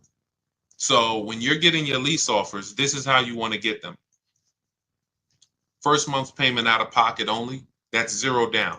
Because with a lease, you pay at the beginning of the month. So if you do 0 down, that doesn't mean you don't give them your first payment to drive off. So we're always shopping our offers with only first month's payment due at signing. I like to use those terms. Remember those terms. I made a video about this. It's been seen a lot, but some of you may have been seeing it. Always use the words total out of pocket, not down payment, because total out of pocket is a much more direct and clear conversation. I expect $1,000 total out of pocket. I expect first month payment total out of pocket. When you use the words down payment, who's ever made a deal with a down payment and then you came in and they said, well, what about your taxes? Who's ever had that happen to them? Type me if that's happened. You said, okay, I'm doing X amount down, but you show up to pick up your vehicle and they're like, okay, well, what about the taxes? Or what about this? And And you're like, wow, I thought that was included in the down payment. Who's ever had, listen, the key to winning here is a couple keys. Winning here is about being honest, because listen, this is going to sound like bad news. You're going to figure out over the next hour, Deshaun, it sounds like I did a lot of things wrong. Yeah, that's okay. Yes, you did. But I got to tell you the bad news first so we can get you to stop making these expensive mistakes you don't even know you're making. So I see you. For the people who are being honest, you understand. The reason that happened is because down payment is an ambiguous word. So it can can mean total out of pocket, but some dealers could spin it and say, well, no, that was just your down payment. So we like to use the word total out of pocket. So we always shop lease offers with total out of pocket, first month payment, and 12,000 miles per year. And we get our offers with the taxes and fees in the payment. Now, you must get at least 5 offers for a lease for you to see what the below market lease is. Because we've been doing this, besides my experience with, since 2006 being in the car business, I've personally, since 2020, helped hundreds of people personally shop all over the country. And I know that if you don't operate with 5 offers, you're not going to be able to see that 3 to 4 of them are going to be overpriced. Big mistake that they've programmed you. Shout out to the sharers. I see you. Thank you. Thank you, Art. I see you, Kim. Thank you so much. Appreciate everybody who's tagging somebody. Listen, your friends will be mad at you when they come and tell you that, hey, listen, I bought this car and I got ripped. I hate they ripped me off, and then you say, hey, you should follow this guy Deshaun. Hey, how long you been following him? A year? I watch his stuff all the time. Well, why didn't you share it? So share with your friend so that we can protect these friendships. Because when people lose on cars, they get very mad. So we want to stop them before they actually go make these mistakes. But that's what you want to do. You need to shop your offers with first month's payment, put the taxes and fees in the payment, get your offers, and you need to get at least 5, because then you're going to see, wow, 3 or 4 of these are overpriced by a lot. So, when you hear people say, oh, I got a quote from Nissan, they're expensive. No, that one Nissan dealer is expensive. You need to get another quote from a different Nissan dealer, which is why everything we do is from home. Because most of you are like, oh, man, Sean, I got to drive from dealer to dealer to dealer. No, we don't do that. We make our deals in literally 90 minutes, 2 days, a couple days from home, couple hours from home. And that's how we're able to talk to multiple dealers at once. And we don't even, if you're using the Cars from Home system, you're not even talking to dealers, because I wrote all the email templates that we use to communicate with multiple dealers on their websites and inside their dealers. So we're not even talking verbally to them. Everything is being typed. What's up, Kelly? Good to see you, Hudson. K-Swish, shout out to the people checking in on TikTok. So that's how you want to do it. That's the rule. Now, when do we put down payments down on leases? To answer the final part of your question that you didn't ask, well, we put down payments down on leases to lower our payment once we know we have a below market lease. Once we know we have a great deal on a lease, 1%. Some of you have heard of the 1% rule. Once it's under the 1.5% rule, those of you who don't know, you can feel free to ask about that. But some of you who know what we teach, the 1% rule has been around for decades. The 1.5% rule we created as a way to make sure you're not overpaying for your leases. So once you get your 5 offers, if it falls in that category and you're like, wow, great deal, but I want to lower my payment a little bit, that's when we put money down. See you, Greg. Thank you so much. Welcome, Samuel. That's when we put money down. So money down is, if you don't do it that way, what you're doing is you're trying to buy your deal. You're trying to say, oh man, I got a good payment, $399, $4,000 down. You bought your deal. That's not a deal, because when you take the down payment away and you look at what did I pay for this car, you're going to see, wow, okay, that actually was an overpayment. So that's why y'all notice when you're talking to dealers, what is the first question they ask when you start talking about the numbers? Don't they? How much can you put down? Right? Right or right? Stay by your keyboard, y'all. Come on. I see you, Vanny. I see you, Val. Stay by your keyboard. Let me go to my people on Instagram. Because in order for you to get the most out of what we're doing, you gotta stay engaged. The people who are going to get the most out of what we're doing, we're on 4 platforms right now live. I see you, Pam. Good to see you, Pam Erickson. I see you, Chief B, Instagram. You guys, the people who engage are going to get the most out of what we do. If you're sitting there and you got this playing in the background, that's not to say you can't get anything out of it. But for sure, yes, Devin, this is how you're going to get the most out of it.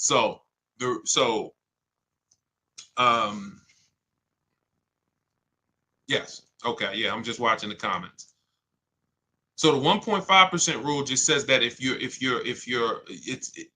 the 1% rule. Somebody asked what's the 1.5% rule on Instagram. So being that all these questions, this person who asked this first question, my answers to that has created secondary questions. Let me just answer that, and then you guys can type your questions if it's unrelated. If it's like, okay, Deshaun, I want to know about used car shopping. Deshaun, I want to know about getting a loan, financing, bad credit, whatever. Then you can ask that. But I just want to finish this since we're talking about this subject. We don't buy our deals. We must get a great deal before we put money down. And in order for us to do that, we shop with no money down. So we have to shop with no money down, analyze the deal. Great deal, perfect. I want to lower my payment a little bit. Let me put money down. Does that make sense? Type $ if we're clear on that part so far. Then we're going to, now let's talk, type $, because then what we're going to do is we're going to talk about the analyzing of a great deal. Good to see you, Bike Life. Analyzing, I see you, K&D. Thank you. All right, MFD Dad. All right, perfect. So now let's talk about this 1% rule and this 1.5% rule. So when I heard about, I remember when I heard about the 1% rule, I worked for Pontiac GMC Buick. It was my first company that I worked with in the car business. And I was hearing about the 1% rule then, which is if your lease payment is 1% of the MSRP or less, it's a steal. It's a steal. Doesn't mean you can't do better than 1%. You know, some of you, we talk about Frina sometimes, and Frina, she actually got a 0.88% lease. So we don't always want to even, there's several factors that are going to, you see her payment was $579 on a $65,000, almost $66,000 Jeep Grand Cherokee electric version.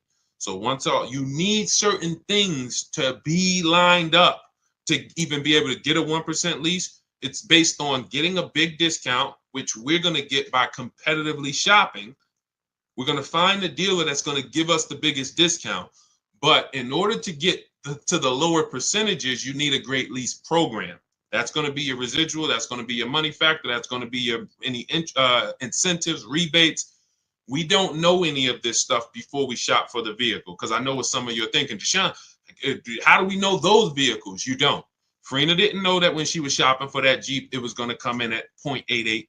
All you can do, that's why when you use our system, we shop the market. It takes us a day, 2 days. We're getting offers and we can see, okay, this is what the market is on this vehicle.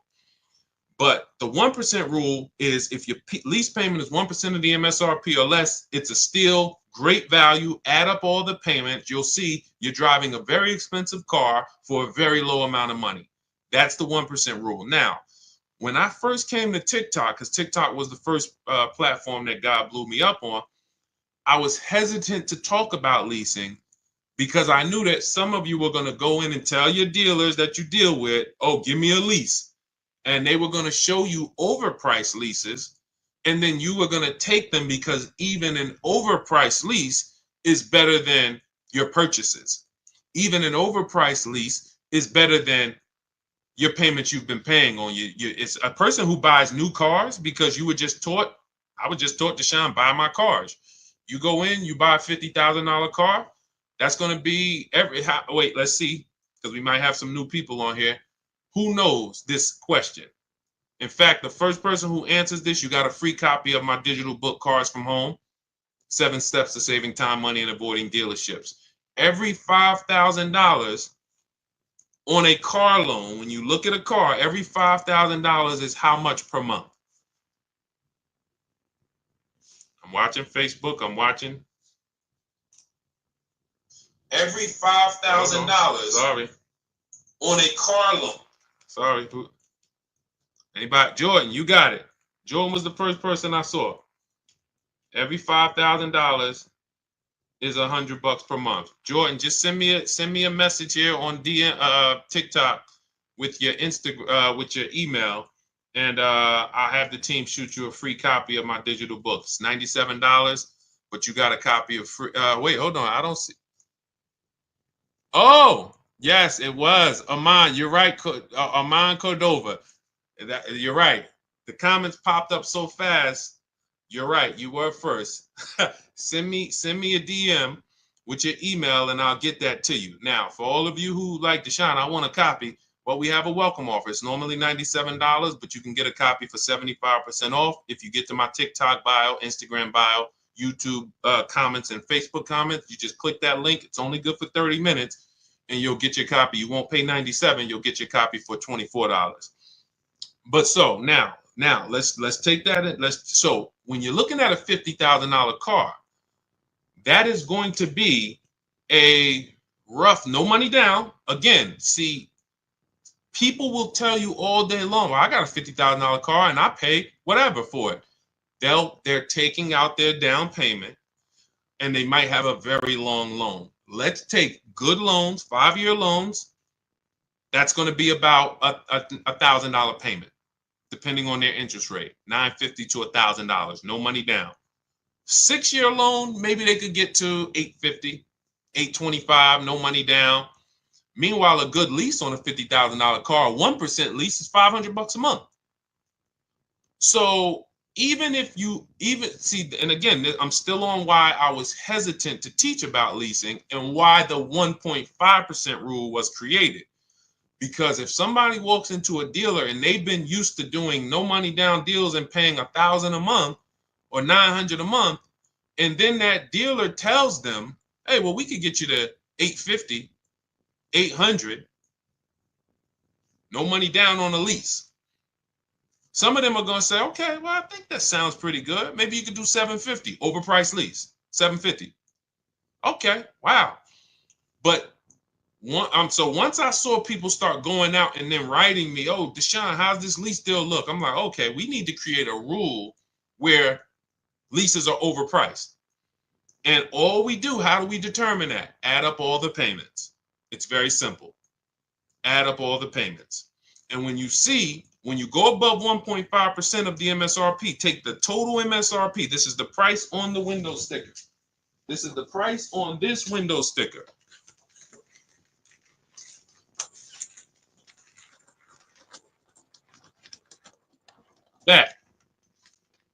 That you're taking this price right here, total MSRP. This is a vehicle that I just got.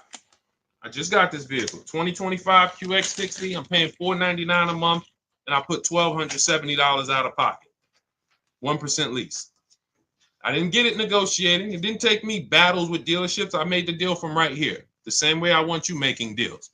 Now, when your payment is over 1.5%, and again, why was this able to be here? Well, I had a loyalty rebate because I have an Infiniti.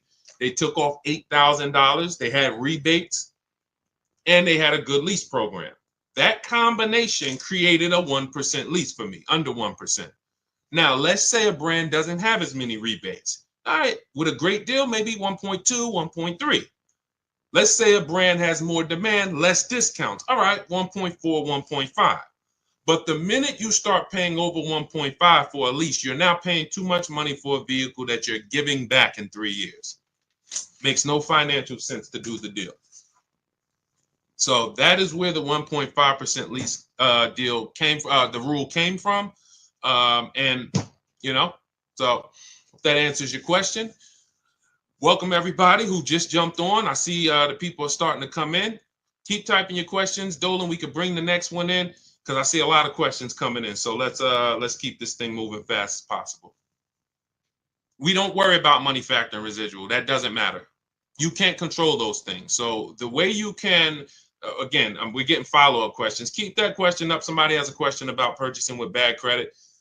But what the reason why you don't worry about those things is because you can't control them. You can't control if a dealer's marking up the money factor. See, again, all of this is revealed by multiple offers. If you come into my dealership when I was there, if you worked, I worked at Mercedes. If you come in, okay, Deshaun, what's the money factor? All right, it's 0.00270. How do you know if that's true or not? You don't. You can't go shop me against your bank. You can't go say, well, I'm going to use my bank to get the lease. You can't. So there's no point in you worrying about things you can't control. The residual value, I don't care about that. What I care about is multiple offers from multiple dealerships from home. Where is my best offer going to be? 1%, 1.2, 1.4 out of all the dealers. And you've done it right. This is what I teach all my people. You've done it right when you have a range of offers. You should have a range of offers. Your best offer to your worst offer should be $150 to $200 a month difference for the same exact vehicle.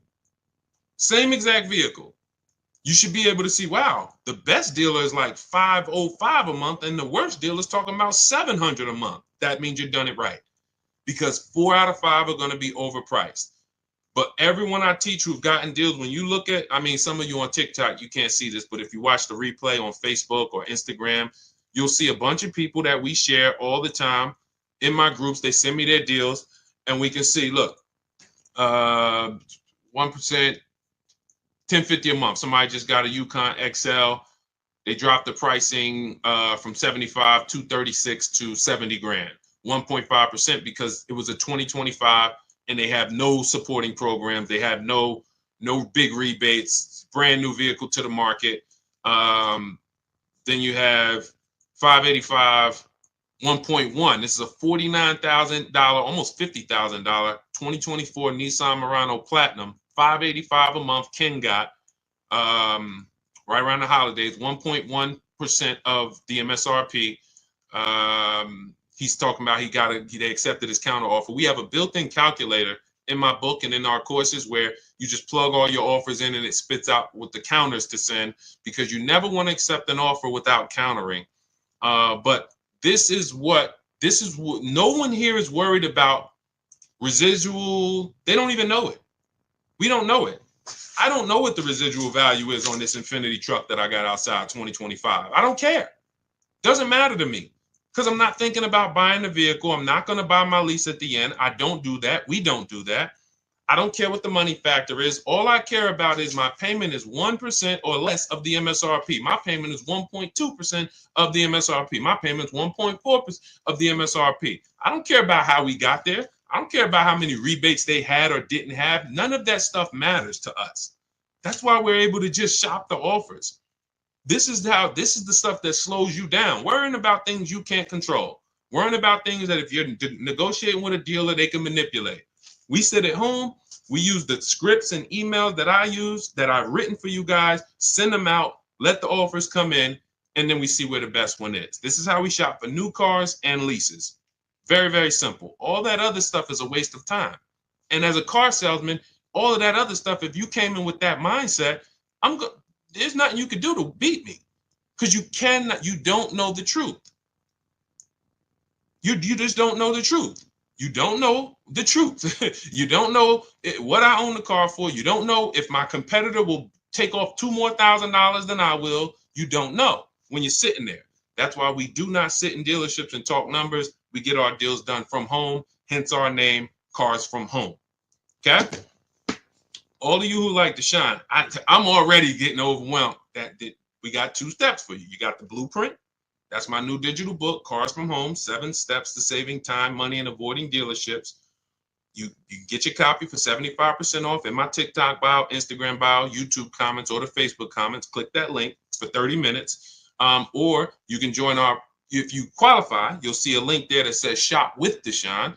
And we can, when you see these people, they're in our group. We have, over 1,500 people in our group where we shop together, and you get coaching calls with me. Or you can just keep asking questions here and try to get some clarity. Either way, we want you to get to your answer so that you can have confidence the way we move. All right. What do you suggest for a person with bad credit? First thing, first rule, first step in our process, 7-step process, is for you to ask yourself, how many years are you keeping the next car? Very important, because whenever you are going in, hey, Lori, what's up, Dantes? Whenever you are going in to buy a depreciating asset, you want to analyze first how long you're going to keep it. What's up, Rico? The minute you don't take this into consideration, you have not dealt with the most important aspect of getting depreciating assets. At some point, this thing's going to stop depreciating like this. And what a lot of people do is they buy these depreciating assets, pay them off with a 5 or 6 year loan, if they even pay them off.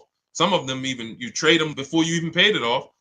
And then you go and you start a whole nother loan on a new depreciating asset right before it would have slowed down in its depreciation.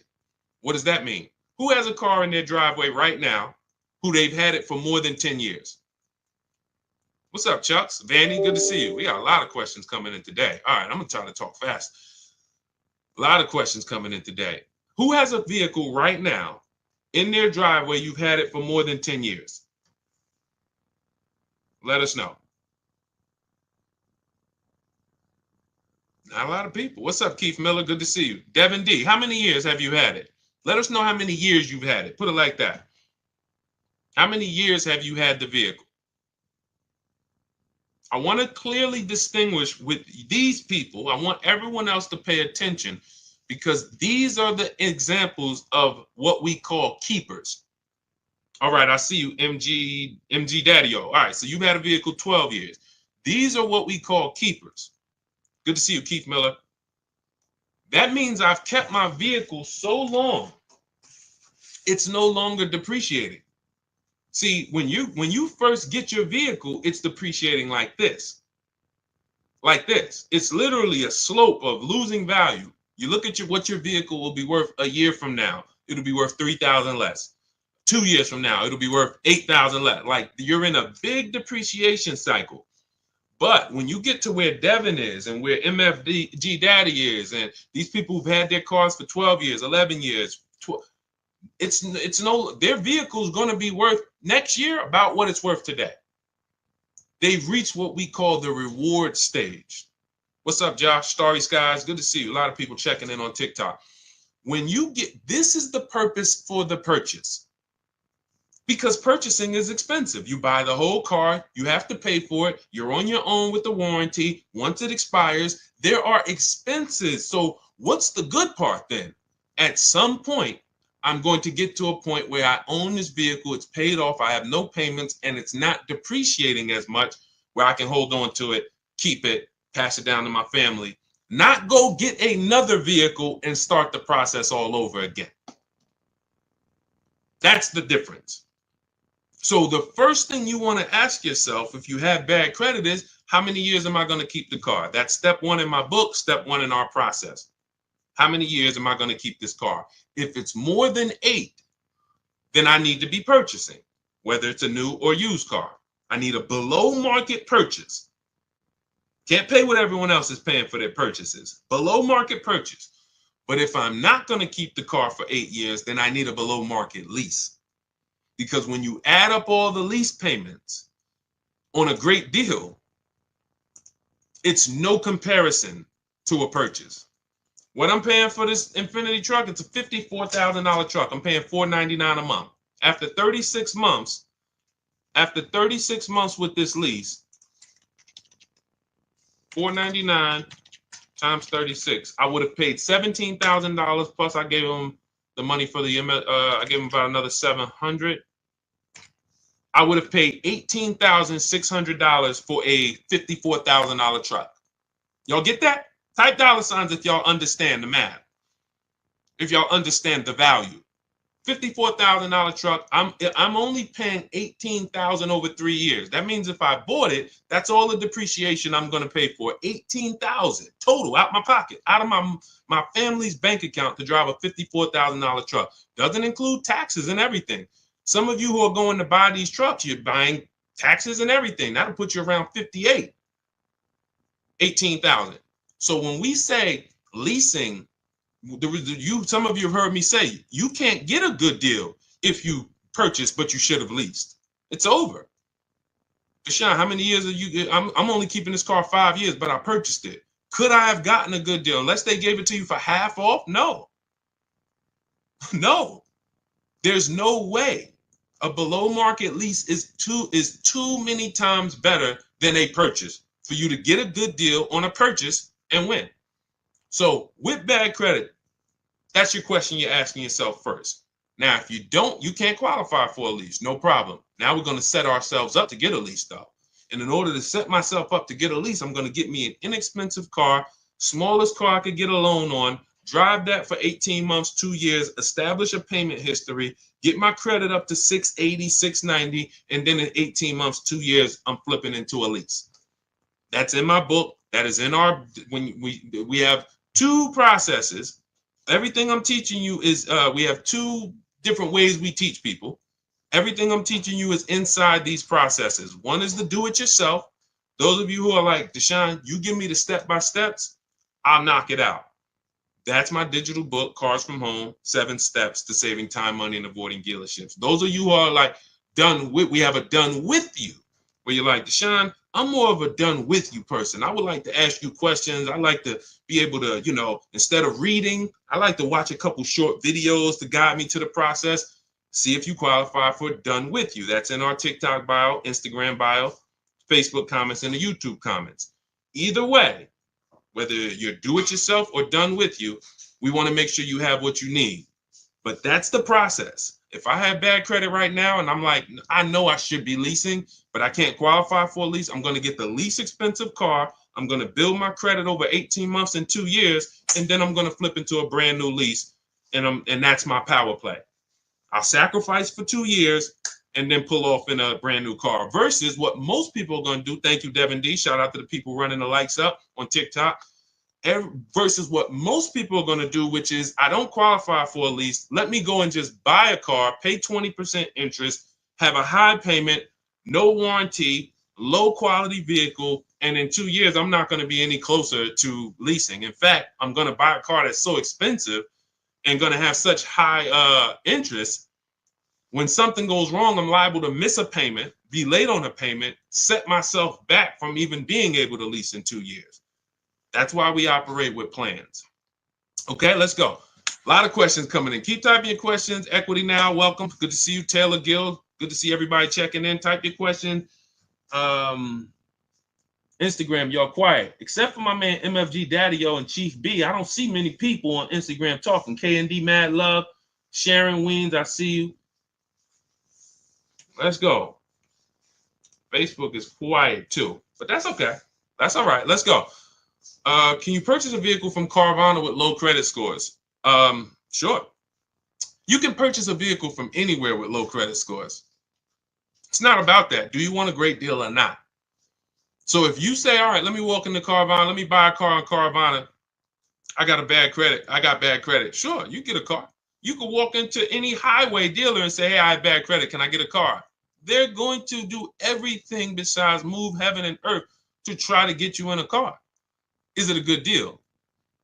See, and what's unfortunately, this is one of the only bad credit is one of the only groups that you guys actually go and tell people you refer people to dealerships that financially abused you because you got a loan, because you got approved. Hey, go see Joe. Man, Joe got me in a car. All right, can I see the paperwork though? I'm glad you got the car. Don't get me wrong. You were in a tight situation, but can I look at it? Okay, wow. Okay. You got a 2019, okay, has 80,000 miles on it. Okay, you paid $29,000 for this vehicle. Okay, and you're paying, what's your interest rate? 22%? And what? And how long is the loan? Oh, 84 months. And you're telling people go see Joe? Joe's taking vacations on you.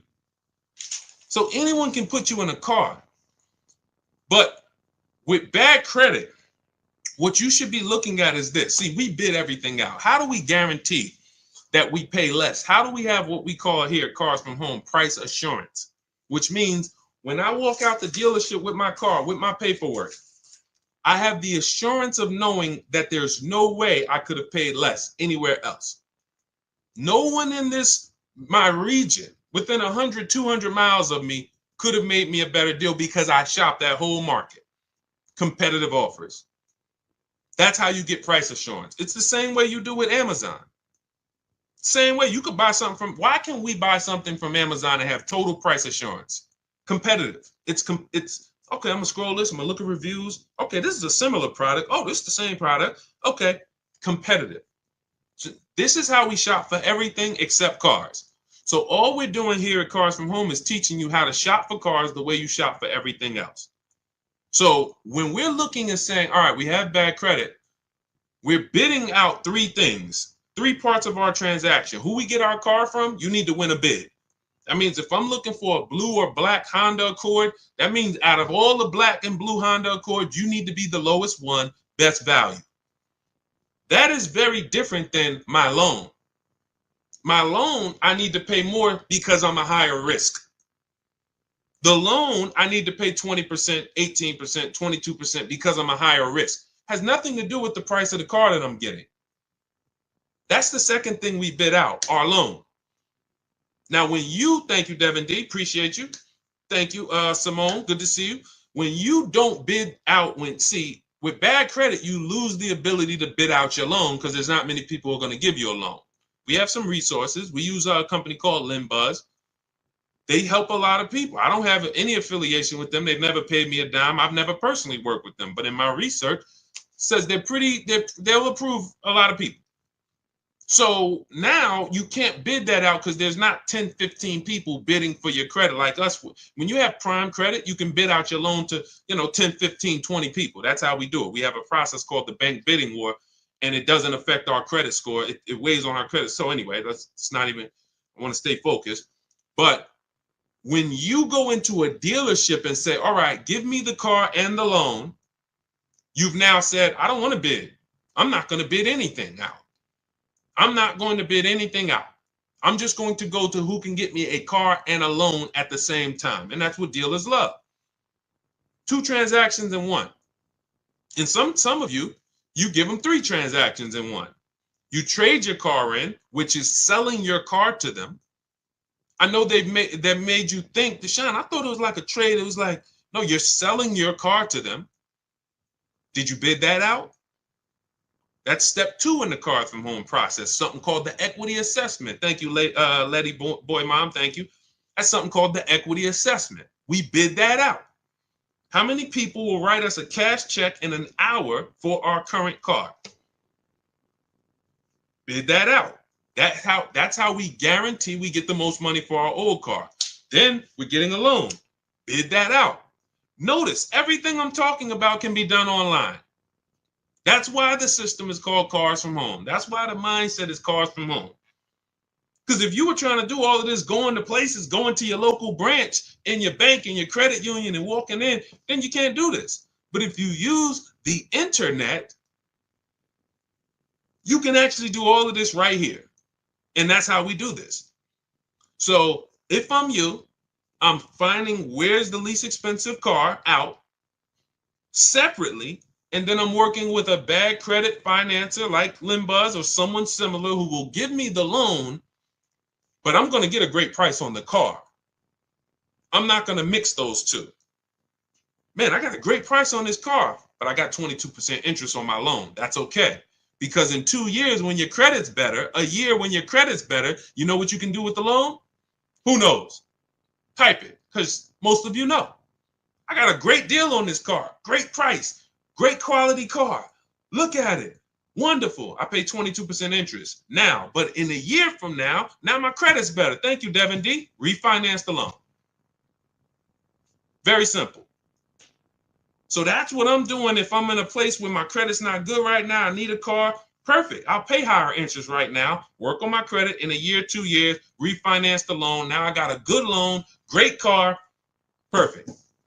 Versus if you go into a dealership or you go into Carvana and just overpay for the car and you overpay for the loan, now forget about that plan. You go to refinance in 2 years, you're not even going to be able to.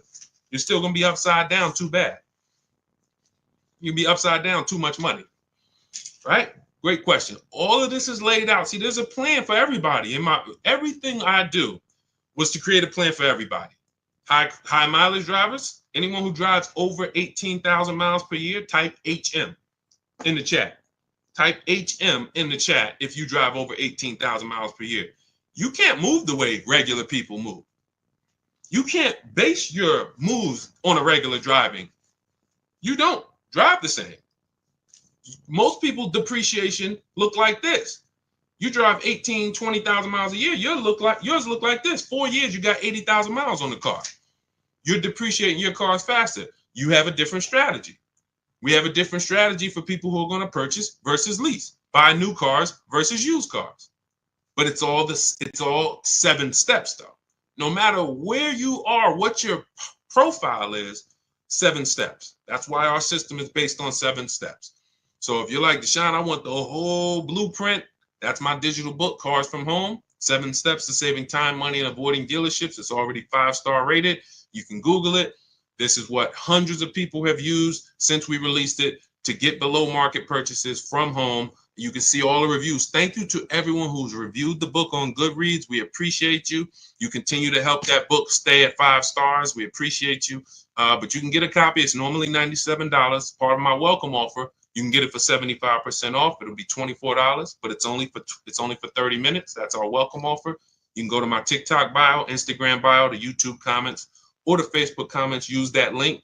That's your do-it-yourself blueprint to below market leases, purchases, used cars, new cars, high mileage driving, bad credit strategies, all in there. Now, for those of you who want community, you see me sharing all of these people. You see me sharing Zafrina's deal. You see me sharing Kimberly's deal, Ken's deal. You see these people, Sheree's deal. Look, Sheree graduated again. She's gotten 4 cars. She joined us, our Do It Done With You program, where we have, instead of reading, you're doing videos, short videos, 3 to 5 minutes, very bite-sized videos, like if we were having phone calls. She's gotten 4 cars since she's joined us back in, she joined 2021. She's one of the first people to join us.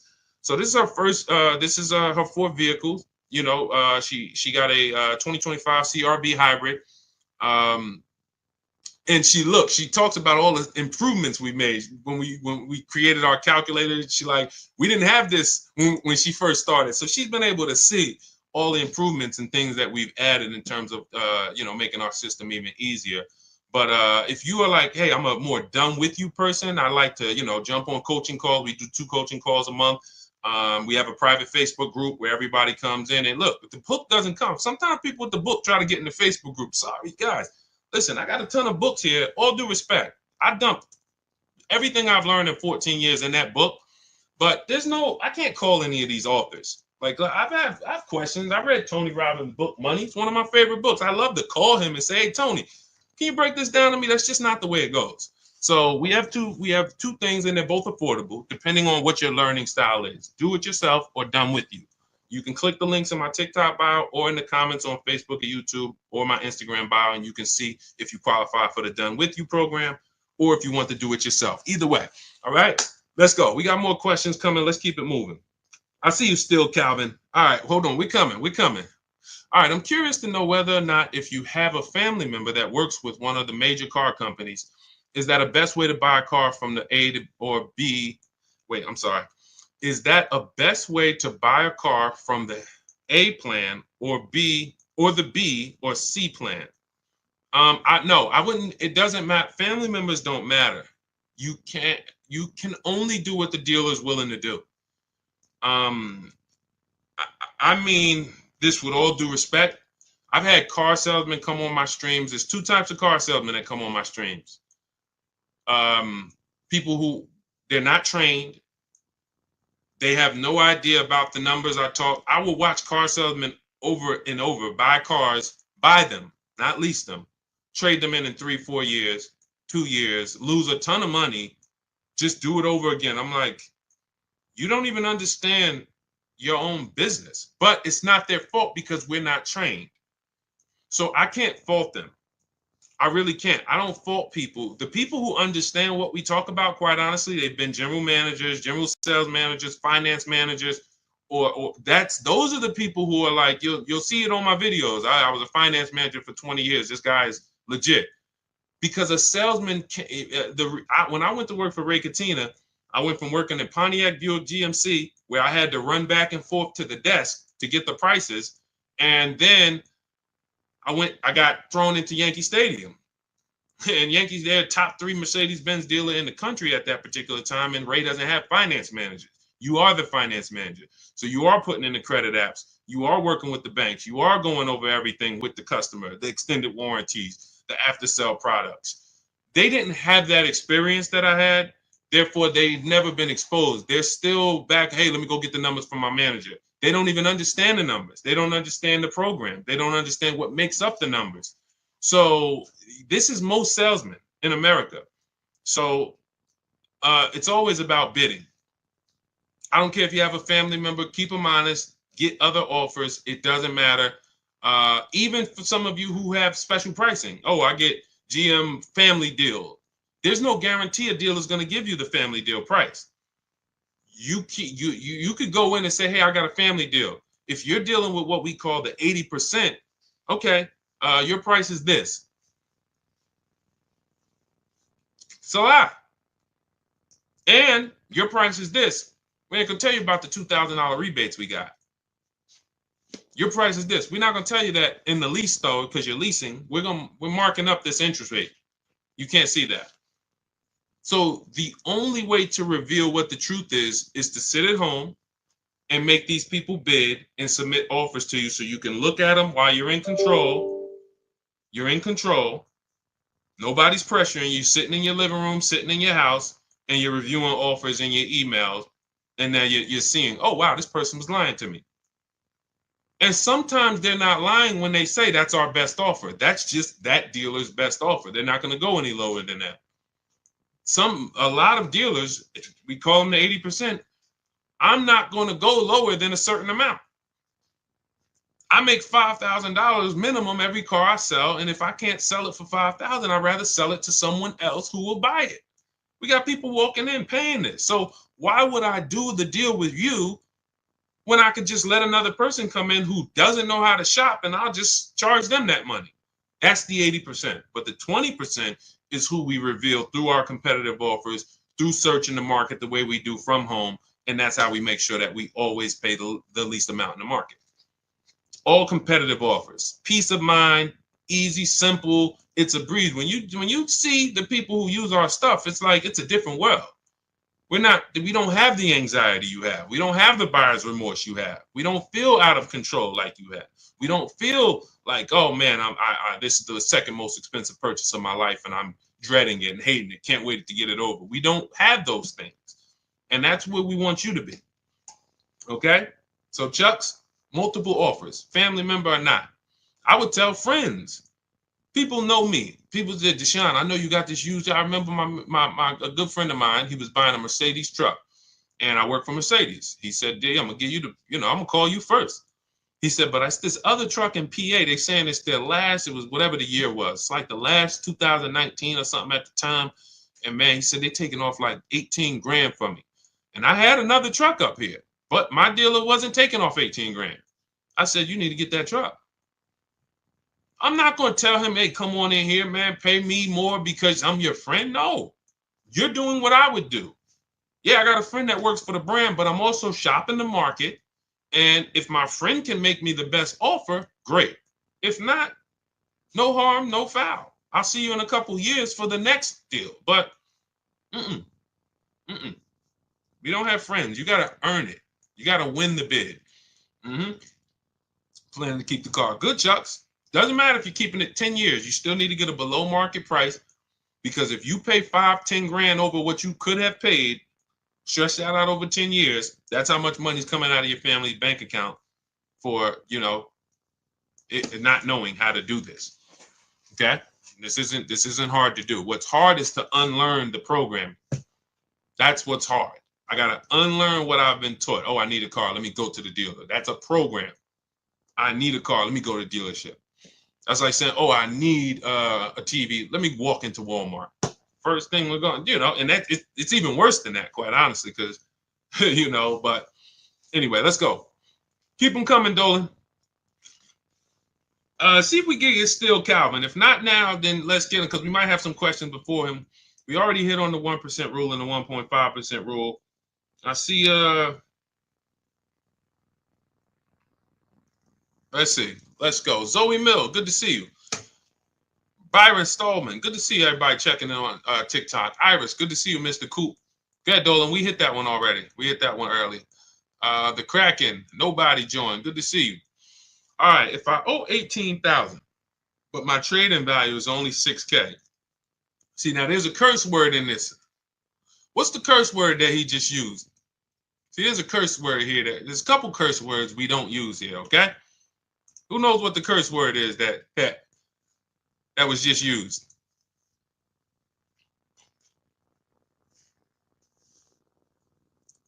Nope, not but. It's the T word. Trade. Trade. We don't trade. Now, if you have now let me explain why we don't trade. Okay? You don't get what anything is worth trading. If I haven't, let's just say I have a this phone. Am I going to get more money trading this or actually putting it on the open market and getting offers for it? Open market or trade? O or P? I go trade this phone. Do I get more money on the open market or on trade? I see you, Big Step. Yep, Dimitri, I see you. Yep. Okay? It's no different. It's no different. I see you, Alonzo Wiggins. Good to see everybody. I love the engagement. I love that people, y'all up on the keyboard, you're engaged. We got probably another 10 minutes. Told you, we like to do an hour hitting hard, a lot of financial literacy, tapping for an hour, and then we move on. That's everything. Hold on. My alarm just went off on here. Thank you. Thanks, Dimitri. All right, I want to make sure I didn't get kicked. All right, so perfect. So that's why we don't trade. It's the same premise. You have buyers who want to pay money for your car. Carvana, Driveway. Kelly, this is step 2 in our process. First thing we do is answer the first question. Most important question is what we call it. How many years are you going to keep the car? If it's more than 8, we're purchasing. We're shopping for a below market purchase. If it's less than 8, we're shopping for a below market lease. Then we move to step 2 in the process, which is what we call the equity assessment. This is where we look at the car that we have that we are replacing, and we determine our equity position in the vehicle. How do we do that? We call our bank if there's a loan on it. We get our payoff. That's what you do. All of you who are like, Deshaun, I'm going to be shopping soon, or I'm shopping now. I thought I was going to wait to tell a deal about this later. No, we don't do this later. Because when you do this later, you're setting yourself up to trade. You're setting yourself up to get lowball offers on your trade and lose probably $2,000, $3,000 from what you could have gotten. We handle the equity assessment early, step 2. So we call our bank, get your payoff, find out what it's worth. Then we're going to go to these 6 buyers, 6 cash buyers, 6. Carvana, Kelly's Blue Book instant cash offer. Not kellysbluebook.com. Instant cash offer. AutoNation, they're going to give you an offer. Car Gurus, they're going to patch you in with a dealer to get an offer. CarMax and Driveway. 6 offers. 6. You know now what the true market value is when you actually let 6 people who buy cars every day, who compete against each other, make you a cash offer. Comes right to your email. Okay, boom. I see the highest offers from Driveway. Now we look at what is our equity position. Do we have equity? Is the offer more than we owe? Perfect. If the offer is not more than we owe, now we have negative equity on a purchase, not a lease. There's a different equity assessment for a lease. God, there's so much we could go into. These are for different people, though. See, that's the thing. That's why the system's not overwhelming, because some of you are like, Deshaun, I got a lease. I didn't even know I could do an equity assessment and see if I can make some money on it. Yes, you can. But it's a different equity assessment process. So now you look and say, all right, it looks like based on what you're saying and your trading value is only 6, it looks like you're going to have some negative equity no matter what. But you need to get the offers to find out what the true value is, because maybe you're being lowballed. Maybe you're being lowballed and they're saying, oh, your car's only worth 6. So if you owe 18, how can I get into something else without 10 grand down? So what I would be doing is I would be rolling that negative equity over and shopping for a lease to bury the negative equity. First question you want to ask, how many years you're going to keep the car? Doesn't look like you keep cars a long time. One, because you already have a car that you're planning on getting out of that you have a loan on. So that's usually the diagnosis of a person who does not keep cars. It's not like you're saying, Deshaun, I have a car, it's paid off, I want to get out of it. You're saying, Deshaun, I have a car, has a loan on it, I still owe a ton of money and I want to get out of it. That's typically a prescription for the people who should be leasing. If every single transaction you do, you always have negative equity, that's a prescription for a person who should be leasing. If I was, that's financial cancer, okay? Because every single time you buy and replace these cars, not only are you not driving the vehicles you could be driving for the money you're paying, if I looked at what your payment is and showed you some of the people throughout that listen to us, 585, $50,000 vehicle she's driving. My dad just got a Hyundai Palisade, new Palisade, $49,000 truck. He's paying $499 and he $475. He put $3,000 down, but with no money down, he was at like $575. Beautiful deal. Beautiful deal. $575, $50,000 vehicle, no money down. So when we look and say, all right, wait, I'm paying $5, but I'm driving this. Now we start to see. So not only are you not driving what you could be driving, you're also overpaying for it, and now you're underwater. So the prescription is, I will be telling you, you're losing a ton of money. Here's your prescription. Learn to lease. Get a below market lease. That'll solve these problems. Get a below market lease. Stop buying these cars. That would be your prescription as a financial doctor. So now what you should be doing is moving that to a below market lease that you can, and preferably you can find one of these electric vehicles that you can lease for, shop the offers and get, some people are, my goodness. There's one deal I haven't even brought it in yet, but I gotta find it. It's in our group. This guy got so much money off this car. It's like over 50 grand. His payment was in the threes. In the threes. I couldn't believe it. But you had all the money the dealer took off that won the bid. This is what he didn't just walk in. He stayed at home, got his bids, and the dealer that won the bid took off all this money plus the rebates. And it was like, whoa, $3-something a month for a $50-something thousand car? This is crazy. So that would be a perfect time to roll that negative equity over, throw it on top. Now your payment's going to be probably 5, 6, whatever, but you're driving something that is worth that money versus what you're driving now. So these electric, some of you who are buried in these vehicles you're in, you do this equity assessment, you're going to find out. West 156, welcome. I see you. Welcome to the community. New follow. I see you. And shout out to the people who liking. I'm not missing y'all. I'm going to take some time at the end and shout out to people who've been liking the broadcast. I see y'all. I see you, Anthony Padilla. I see you, Kyle Woods, Melissa. I see you. Anyway, so that's what I would be doing. I would literally be shopping for an electric vehicle to moving my negative equity over to that, getting a big discount, low price. Once I find my best offer, I'm moving that negative equity over, and then I'm going to drive that for 3 years, and that's going to be it. And God forbid the vehicle gets totaled, you're okay, it's over. God forbid. So that's the risk. Like, oh, wow, I'm driving this car. God forbid I have an accident. If it's totaled, I'm out of it. Because leases, when we shop for leases, we always have gap insurance. Most leases include gap insurance, but we have a template that when we get our offers, we always tell them include gap insurance. So anyway, that's the plan that I will be rolling out. That's a great plan for all of you who are buried 10, 15, 20 grand in your vehicles. That's a great plan. Woo! Okay, now everything that I'm teaching is out of my digital book. There's nothing we've talked about in this broadcast that is not in Cars from Home, 7 Steps to Saving Time, Money, and Avoiding Dealerships. So you can get the entire blueprint. That's below market leases, purchases, negative equity, bad credits in there, high mileage driving strategies in there. 7 steps. No matter who you are, the plan is 7 steps. So you can get a copy. It's normally $97. It's 5-star rated. You can Google it. You can see on Goodreads. Thank you to everyone who's reviewed the book, rated it. But you can get a copy for 75% off as part of our welcome offer.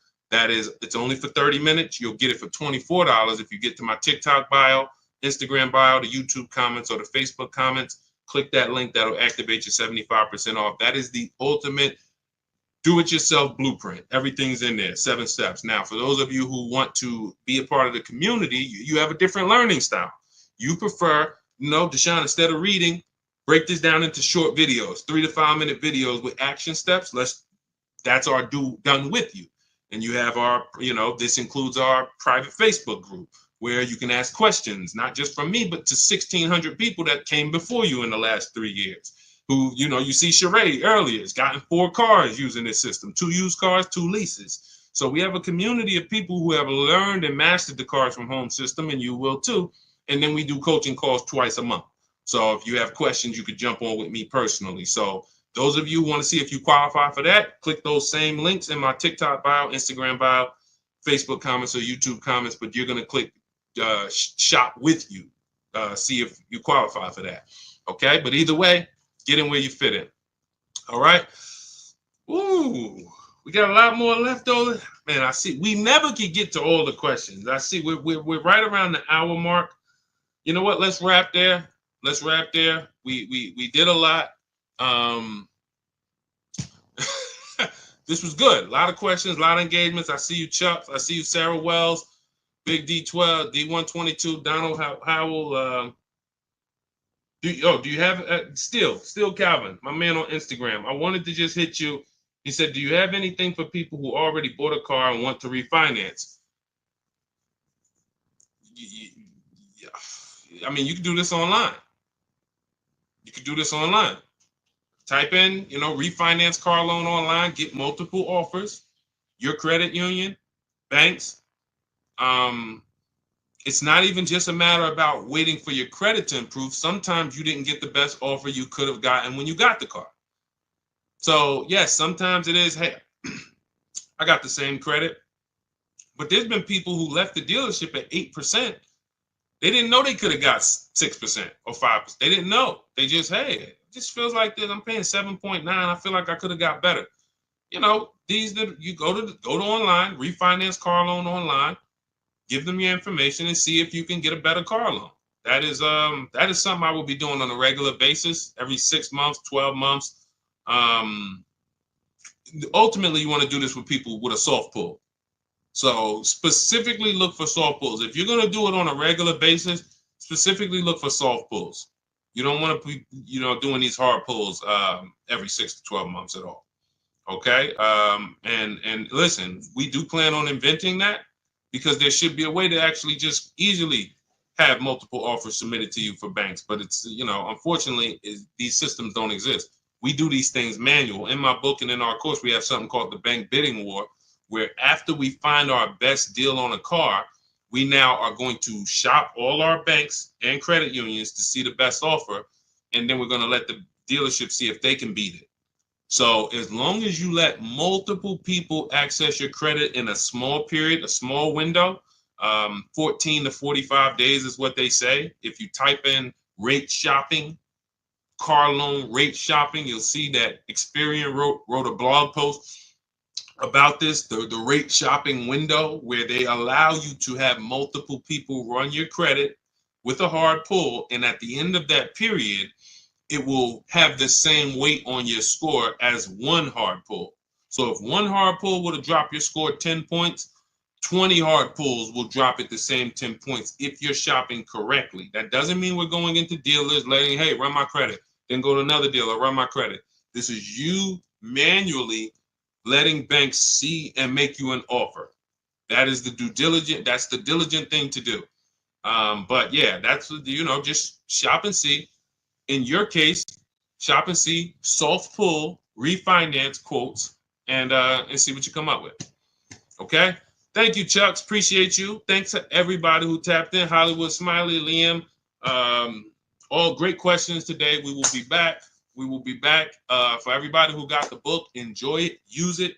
Make sure you write me with your success story. As you can see, I always like to get these emails, with your, and I didn't get a chance to. On the next stream, I'll read some of the emails we've gotten. They take a little longer. This one from Chris.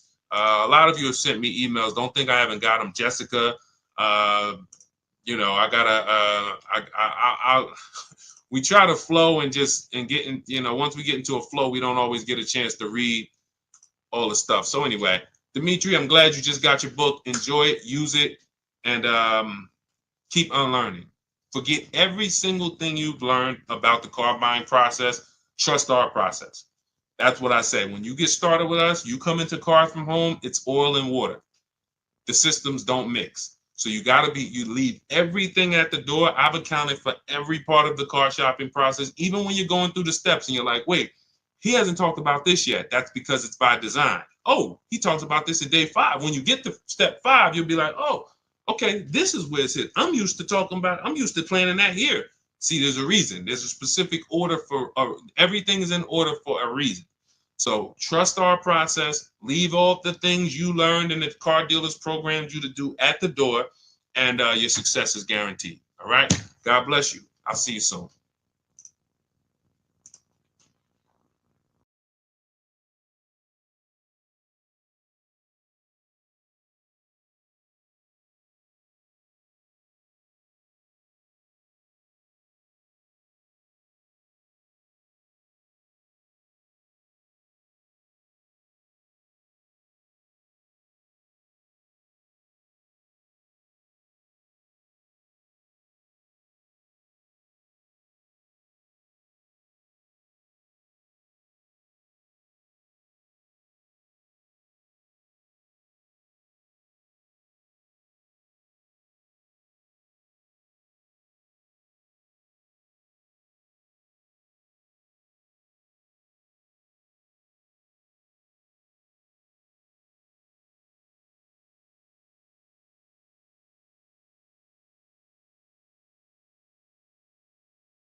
Fast. Welcome to Car Shopping Questions and Answers. If you've never been on a stream with me before, my name is Deshaun. I'm publicly known as Deshaun, the Auto Advisor.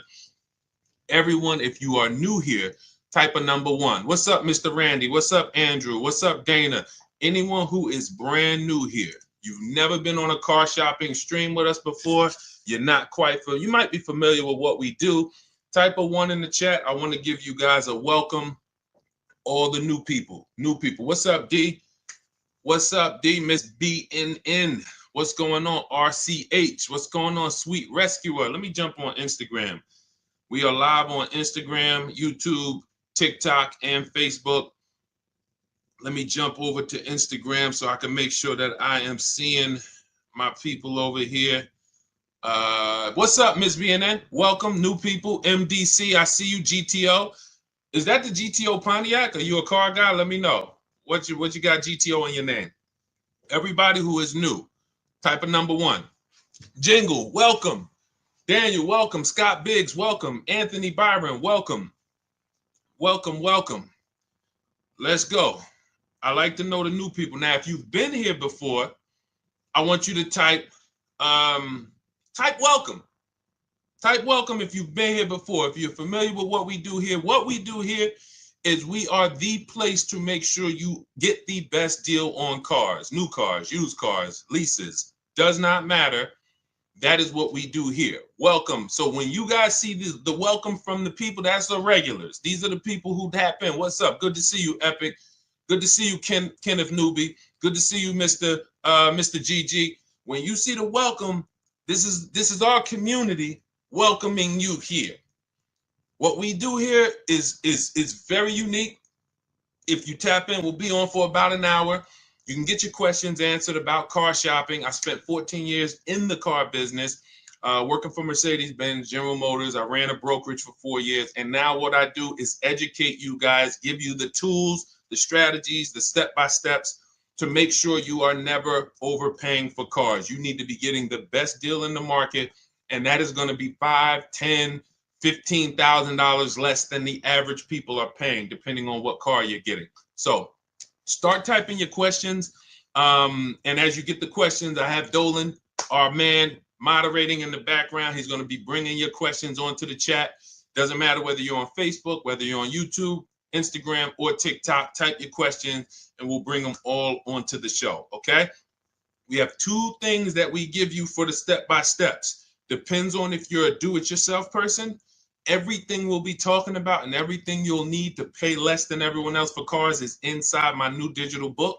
It's called Cars from Home, 7 Steps to Saving Time, Money, and Avoiding Dealerships. Now, that book's normally $97. It's a digital book, but it's part of our welcome offer. You can get your copy for 75% off.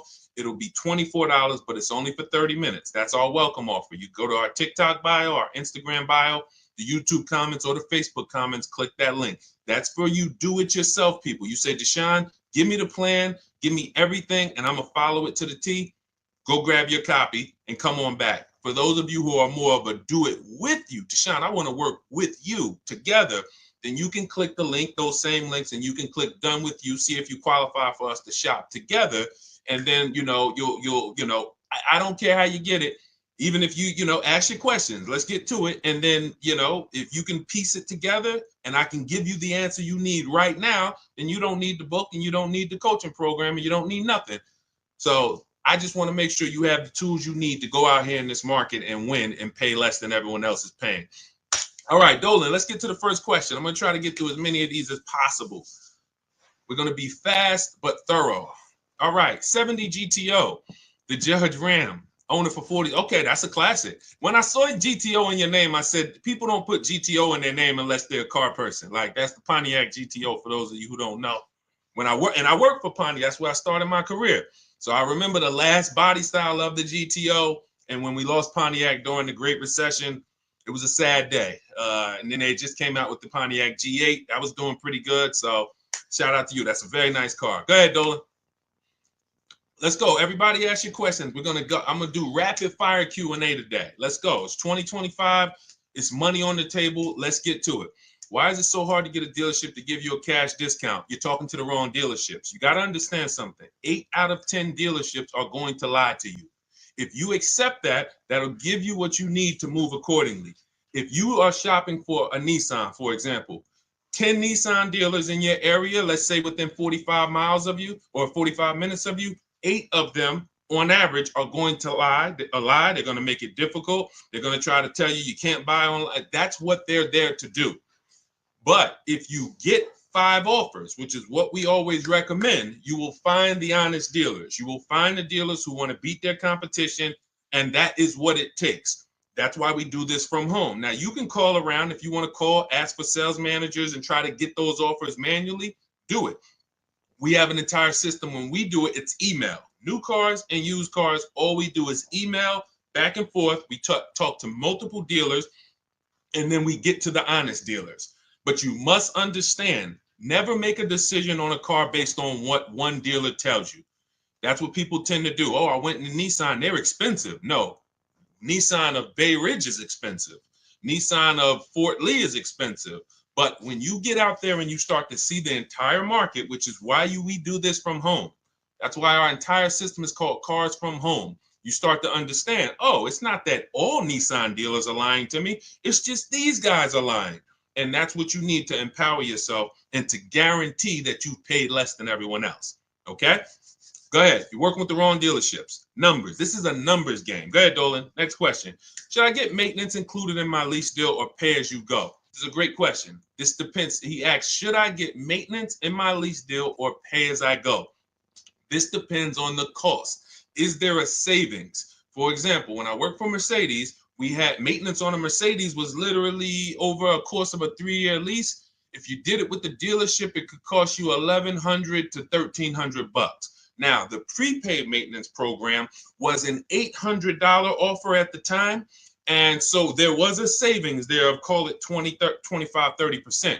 Now, for those of you who are leasing, this is very important to realize that when you put the maintenance program into the lease, it would residualize. That just means that you're not paying for the whole thing. So you added the maintenance program to your, it might have only cost you $15 or $18 more per month. And it came out to be like, whatever, $600. But the question between, and this is the same thing with extended warranties. Who wants to know about extended warranties? Deshaun, should we get extended warranties? Type of one if that's been a question in your mind. This is the same principles. How expensive is it if I pay out of pocket? What's my risk? Because these are nothing more than insurance policies. All right, so we got to realize I need to make the money back that I spent on the plan. If it's going to cost me the same amount, then there's no point in me not paying out of pocket. If I'm going to pay $1,500, then I'd rather pay it out of pocket. It needs to be a savings. And most times with the, if you add up what the oil changes and the tire rotations would be, and then you look at, all right, how much you're charging me for the maintenance, that'll easily help you make a decision. It needs to be at least a saving, a 30% savings to make it, to make it worth it to lay out the money. Okay? I hope that answered your question. Go ahead, Dolan. Let's go, y'all. What's up, Saucy Slinger, Liz Galvez? Shout out to the people on TikTok checking in. Shay, what's going on? Jose Reyes. Just got my chapter. Keep asking your questions. We are going to try to get through as many as we can. I'm trying to do rapid fire, but I still want to make it thorough. And shout out to everybody sharing. We appreciate you. Just got my Chapter 7 bankruptcy discharge last month. What do you suggest the best way to buy a car? If you need, first of all, if you could wait, get your credit score up to a 680, 700. I've seen people do this out of a bankruptcy very quickly, very quickly. If you are purposeful, I always tell you guys, follow Shonda Martin, Road to 750 Plus. Some of you probably follow Shonda. She's a great resource in terms of credit. She's just like me, but all she does is credit. She'll do Q&As. She's been in the industry. She knows the ins and outs. She knows the stuff we don't know. If you follow her, she can help you get to a 700 score quickly with some things you could do immediately, especially out of a bankruptcy. You have a blank canvas. But I would wait, if you can, until you are in that 680, 700 category, because that's going to help you qualify for a lot better programs and move in a lot better way. Now, if you can't, then I would tell you to get an inexpensive car, point A to point B. Don't make a long-term decision and your credit's going to be great next year. It'd be a shame to make a long-term decision right now and you're going to pay high interest. You go out and you get a $20,000 car, 20% interest rate, 5-6 year loan, and a year from now, your credit's going to be better, and then you would have been able to lay out a whole different deal. So I would tell you, get an inexpensive car, point A to point B, get your credit up, and then make a power move. So are you willing to you got to be willing to sacrifice so that you can make a power move later. People are not going to understand. Oh man, you're driving that old car. Yeah, God, you could afford, why don't you treat yourself? You could afford a better car than that. They don't realize I'm operating with a plan. And then when you pull up, because some of the rule we teach is you shouldn't be buying cars if you're not keeping them 8 years. I'm going to show you some people in these lease deals. And first of all, the discounts we're still getting are incredible. But some of these lease deals are just getting, and like, we're driving cars for cents on the dollar. So if you're not keeping your cars 8 years, you should be leasing. You might not qualify for a lease right now. So you might say, all right, I get me an inexpensive car, Facebook Marketplace, get me from point A to point B. And then a year from now, you got a 700 credit score. You pull out in a 2026 brand new lease, paying cents on the dollar. So it depends on you. I don't give people the exact strategies because I give you the options. I give you, based on your goals, these are your options. You pick the best one. Okay, if you want to ask a follow-up question, go ahead. All right, great question. Let's go. Keep it going. Let's go. Hold on. Let me see here. I want to be able to see. Hold on 1 second, Dola. I just want to be able to see everybody on Facebook, Instagram. It's 20. I can't see you guys on Facebook, but on Instagram, but I want to be able to see you guys on Facebook. Hold on. My truck got repo. How can I get it off my credit? That's a question for Shonda. I don't do credit, y'all. I'm gonna tell you why. Credit is its own expertise.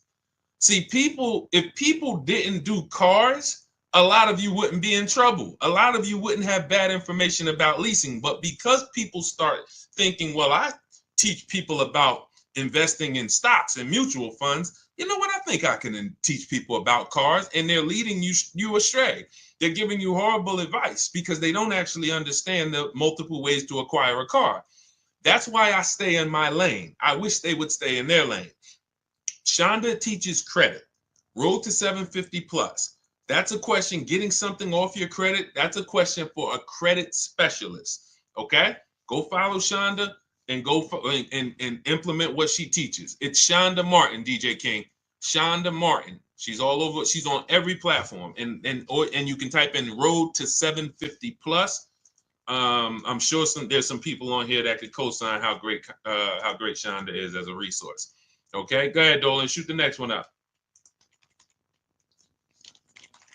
Okay, what is your opinion is the best large SUV in 2018 and up range to buy? There's a lot of them. We're not giving ourselves enough time to shop and consider what we want. If I was looking for a pre-owned car, I'm going to look at a car, find something on the road that I like. I'm going to look at competitors, and then I'm going to just do our, our system is a 7-step shopping system, 7 steps. First step is the most important question. How many years are you keeping the car? That's going to help you determine should I buy or lease it. Second step is equity assessment. So we don't trade cars here. That's a curse word. We sell our cars on the market to cash buyers, big companies, Driveway, Vroom out of business, Carvana, a local dealer. We have 6, anybody wants to know how do we do this equity assessment to not trade our cars? You could ask that question, but that's step 2. Step 3 is where we structure our deal and we budget based on a deal. How much would a good lease deal be on this car? How much can I actually spend on this next vehicle, including my taxes and fees, so I don't get surprised when I budgeted $500 a month or when I budgeted $30,000, but I forgot, the taxes and the fees and all of that. So we do this. We have a very simple calculator in my book and in our course where we give you this stuff. These are tools we created. And then step 4 is very important. It's called shopping, not buying. That's the step we're not spending enough time on. Looking at the market. There's 40 some odd manufacturers out here. They're making better technology, or they're trying to make better cars, better technology, nicer looking vehicles. We deserve to look at them. You're about to spend 5 figures, most of you, on a vehicle. You should be looking at the market, seeing what everyone's trying to sell me. And so I would pick a vehicle and then come up with some competitors. But in step 4, what we do is, it's very important. This is where you will get in trouble if you don't do this. It takes 5 minutes. You're going to every vehicle you're looking at, go to Google, and you are going to type in the year, make, and model, longevity. What that's going to do is show you what the data says about this vehicle in the long run. Is it known for having transmission problems? Who's got a vehicle and then not even a year later transmission went out? Can we be honest? Can we type me if we're being honest? Who's got a vehicle and transmission went out in a year, or engine went out in a year, or the head gasket blew within a year? Okay? Listen. Nobody on here, I'm sure. So when we what we want to do is look at the data, because the data will tell us this vehicle is known for transmission problems at 80, 90,000 miles. And then if you're looking at a used one and it has 75,000 miles, you could pretty much assume, all right, there's a chance that we're going to have some transmission issues with this vehicle. We need to look at the data. That's going to, thank you, OW. They see, I appreciate it. It's always one. He said, listen, I'm going to be honest. Nobody else is going to say, I had a problem, Deshaun. I bought a car and the transmission went out on me. This is what we can avoid in most cases, because what we're doing is we're checking the DNA of the vehicle. Some of you, it's not a problem of you getting vehicles that it's 2 ways we make sure we avoid these problems. First is we're going to check the DNA. That means we're going to do that longevity search in Google. We're going to see, is this vehicle just made poorly? The transmission's made poorly. It's going to go out. We need to make sure the second way we avoid it is to do our quality checks. This is very important. Those of you who are buying a used car, type the letter U. If your next car will be a used car, type the letter U. This is very important what I'm about to tell you. And some of you may have a notepad and you're remembering this. Thank you, Keith Miller. Thank you for sharing. Appreciate you. DJ King. Okay. This is very important. 3 things we're going to check to make sure we're getting a quality used car. The first is going to be the title. What is the quality of the title? What does that mean? I need the Carfax. I need to see, was this vehicle a rental? Is it a salvage title? Was this vehicle rebuilt? Does this vehicle have frame damage? These are the quality of the title. Thanks, Mr. Randy. Shout out to the sharers. Appreciate y'all. This is what we're checking first. This is our first line of defense, the title. We don't wait. People say, well, Deshaun, would you get a rental? Well, it's not going to be weighed evenly like other better title histories. So it's not that I'm against rentals, but there's levels to this, as they say. So first thing is the title. Now, once you're looking at the vehicle and you're like, okay, good title, now we have to move to service. This is going to help you eliminate most vehicles because most vehicles do not have the service records to indicate to you, this is something I want to put my money in.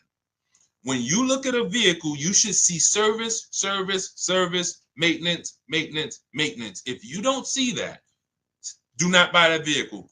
I can't tell you what to do because you're an adult. We never buy those vehicles. I'm talking to you about the Cars from Home system.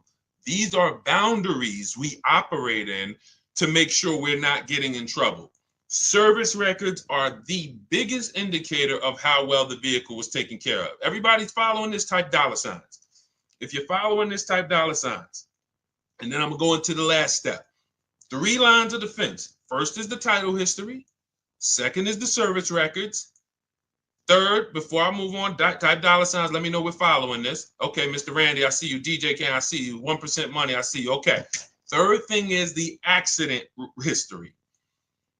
3 things. Now, all accidents aren't created equal. You might see some vehicles that have minor accidents. You'll see some vehicles that say vehicle was drivable. When you see vehicle was drivable, that means that it, could have been a fender bender in a shopping parking lot. Police was called. Good to see you, Daricus, my man. Good to see you always.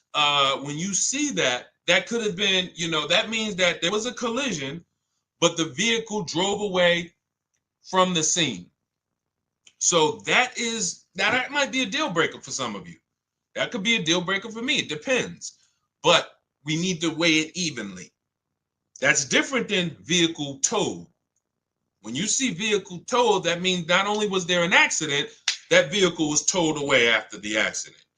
Airbags deployed, that's usually going to lead to a total loss, but these are things that you want to look at. So quality of the title first, service record second, accident history third. That's how we are avoiding problem vehicles. And you do that in combination with the Google search that I told you to do, where we're typing in the year, make, and model of every vehicle. If I'm looking at a 2017 Kia Optima, I'm typing in 2017 Kia Optima longevity. And here's the second search, 2017 Kia Optima reliability. Because reliability is going to tell us what the data says the first 3 years. What are owners saying about the vehicle the first 3 years? And you just skim those pages, skim those articles, look for any red flags, look for any, hey, this vehicle is rated lower than average reliability. This vehicle is rated, to have electric problems. These are the things that help us avoid what I used to see all when I was at Mercedes. We had a Range Rover dealer we had a Range Rover dealer next door. And people was, getting these brand new Range Rovers, and every 90 days, 4 months, they were in the shop. Every 90 days. And if they just did these simple things, these things take 5-10 minutes to do, they would have known, okay, I'm not getting this Range Rover. The data does. But you know who they were asking? Their neighbors. Hey, how you like that Range Rover, Mark? Oh, man, I love it. You should go get one. That's what they're asking. We cannot ask our neighbors. We ask the data. All right, great question. Keith Miller, let's go. Go ahead to the next one, Dolan. JR4L, let's go. It's 2025. By the way, all of you who are like, Deshaun, this is a lot of information so far. Listen, I'm not going to remember this. Everything that I'm teaching on this stream is out of my new digital book. It's called Cars from Home, 7 Steps to Saving Time, Money, and Avoiding Dealerships. You can Google it. It's 5-star rated. Thank you to everyone who's taken the time to rate it and send me your stories. That's the entire blueprint for how we get below market deals, leases, new cars, used cars, and we have a welcome offer. It's normally $97, but as part of our welcome offer, you can get your book for 75% off. That'll be $24. Head to my TikTok bio, our Instagram bio, the YouTube comments, or the Facebook comments, but it's only for 30 minutes. Once it's 30 minutes expires, it's the normal price, and it's worth every penny. That book will save you more. Listen, let me just show you, give you an idea of the deals. When you look at a person who say they're getting deals, look, this is Jen. Now, some of you remember Jen because I've talked about Jen before, but the difference is this is her second deal. So once you learn this system of how to shop from home and be empowered, it just gets easier and easier and easier. So this is Jen's second deal. Look, she said, I graduated again. This time she got a used vehicle, 2021 Kia Forte. Original MSRP was $24,485. She got it for $17 out the door. So she probably ended up paying like $15 for it because $17 was out the door with taxes and everything. She's grateful for this program. Helped me navigate another deal. Start to finish on this deal was 3 days. Thank you, Jen. This is the empowerment I want for you. The confidence. I don't care if you're a woman, you're a single mom, you're an introvert, you're a grandmother. If you can use a computer, you can do the Cars from Home system, and you can come out of this programming that they have everybody doing with oh, I need a car. Let me just go right into the dealership, into the den of lions, and try to negotiate a deal. That's just not. You're not going to get a below market deal that way, and you're not going to have an empowered process. What do I mean by that? A guarantee that you got the best deal in the market. So that's what Cars from Home will teach you. For those of you who are like Deshaun, I'm more of a do it with you. The way we could do this together. That's our Cars from Home Done With You program. You can click the link in our bios and in the comments, see if you qualify for that. If you do, then I love to shop with you. We can do this together. We have, when you see people who are posting these pictures and everything, they're in our groups. And, we do coaching calls twice a month. But again, get in where you fit in. Let's keep the questions going. Go ahead, Dolan, shoot that next one up. All right, let me take a sip of water. Let's go. Chemo Thomas, good to see you. Jeremiah, shout out to people checking in on TikTok. We are live on Facebook, Instagram, YouTube, and TikTok. So, but I can see people on TikTok. I got to get away. Dolan, we got to figure this out. I need to be able to see the people on Facebook and Instagram. I want to be shouting them out too. We use another device on TikTok. That's why I can see everybody. Clinton Harmon. I can see Armando. I can see Chemo. I can see Bo. Don't think I wouldn't be shouting y'all out too. Now, if you ask a question, then of course Dolan will bring you up and you get your questions answered. What do you think about an aftermarket warranty at CarMax versus the manufacturer? So an aftermarket warranty. The person asked, what do we think about aftermarket warranties on CarMax versus the manufacturer? So CarMax, when you hear any dealer say we have a warranty, it is limited. Be it CarMax, AutoNation, what that is giving you is if you deal with us, we can support the warranty. As long as there is a dealership that we own or a location we own nearby, you're good. It's not like you have a Honda, your warranty is good anywhere in the USA. You could be in California, Oklahoma, Florida. Find the Honda dealer, you're covered because Honda USA is covering it. So we got to weigh those two things differently. If we're buying locally or we're buying from somewhere where we know there's some of these places, let's say CarMax says, okay, we'll give you the CarMax warranty for $1,500 and that'll cover such and such. First things first, here's the biggest thing. Write this down. Find out what's covered. That's the big thing. You know what the next big thing is? What's not covered. Because who's had an example? And listen, we're an honest community here. The people who look, it might sound like Dag, man, it seemed like when I get on this stream, Deshaun, I'm like, I'm doing everything wrong. Yes, that's true. Because you haven't been on the inside. I've been a car dealer, car salesman. I've had my own brokerage. I've been in the industry since 2006. So the way I'm talking is to make you an insider. It's corporate greed, and I'm giving you the things you need so that you can see the smoke and mirrors now. So it's going to sound like, oh man, I'm doing everything wrong. But the empowerment is now we know what not to do. Now we know what not to do. So who's had an example of buying a warranty and then going to use the warranty and finding out that what they wanted to use it for was not covered? Type ouch. Type of ouch. You know what the pastors say, if you can't say amen, say ouch. This is why when we get these warranties, we have to ask clearly what is covered. I see you. It's no username, it's just a bunch of numbers, but I see you. Thanks for being honest. We want to ask what's covered, what's not covered. So if CarMax is offering you a warranty, we need to know what's covered, what's not covered. Now, if your vehicle is still under manufacturer's warranty, which means every new vehicle that comes and is sold in this country comes with a manufacturer's warranty. While that vehicle is actually under manufacturer's warranty, it is less expensive to extend it because it's already covered. Once the manufacturer warranty runs out, it now gets more expensive. So if that vehicle still has a manufacturer's warranty, you could call a local dealership and find out how much would it cost to add the warranty. And then you could compare that to the CarMax price, and you can compare that to what's covered. But I would be very leery to get a warranty unless you know for a fact that you're going to use it, which means, pay attention, it's very important.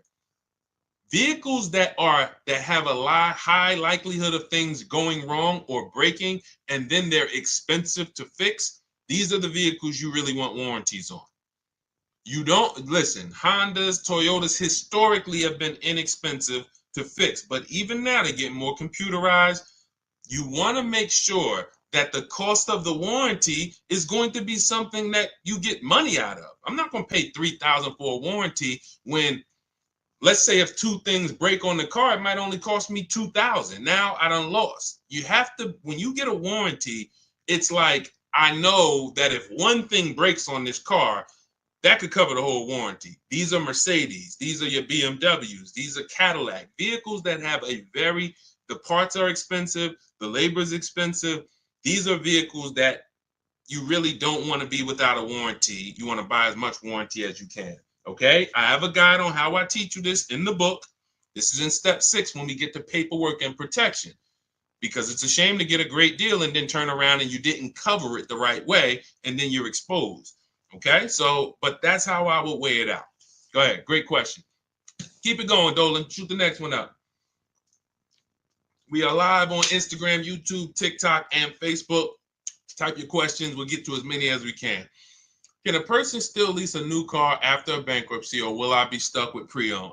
Listen, I would tell you what I like to see, and what most banks like to see is high sixes, 680, 670. I like to see people get at least there, because that gets you out of the manipulation zone, I call it. The manipulation zone is, oh, we got you approved, but you're not tier 1. You're tier 3, you're tier 6, and then they can manipulate that payment. And we have ways to protect against that. That's why we always have multiple offers. So I'll give you an example. I got an Infiniti. I leased an Infiniti truck middle of November, my wife's birthday. So when I leased that, I got it for $1,200 out of pocket, $499 a month. It's a $54,000 vehicle. So now, when I went there, they used one of my scores, which was Equifax, and it was right under 7. And they still tried to play me. And they said, hey, we didn't get you approved tier 1. I said, okay, first of all, this is something we always do online. Sometimes I break my own rules and I pay the price. again, the rules that we create are no respect of persons. They don't care that it's Deshaun. I would normally never leave my house until I make sure, hey, approval's good. Let's go. But this dealership was taking a shot at me. The finance manager was taking a shot at me. Now, what I know is tier 1 and 2 in that particular vehicle is the same approval. He didn't know. I don't go in and broadcast. Hey, I don't want people to know that I'm Deshaun, the auto advisor. Like, that is like the last thing I want people to know when I'm getting a car. So I'm just like, okay, cool. But I have backup offers. And that's what you always have when you're in that manipulation zone. And even with high 6, you can have a 690 score. Somebody wants to take a shot at you. They're going to take a shot at you. And how we protect that is always having backup offers.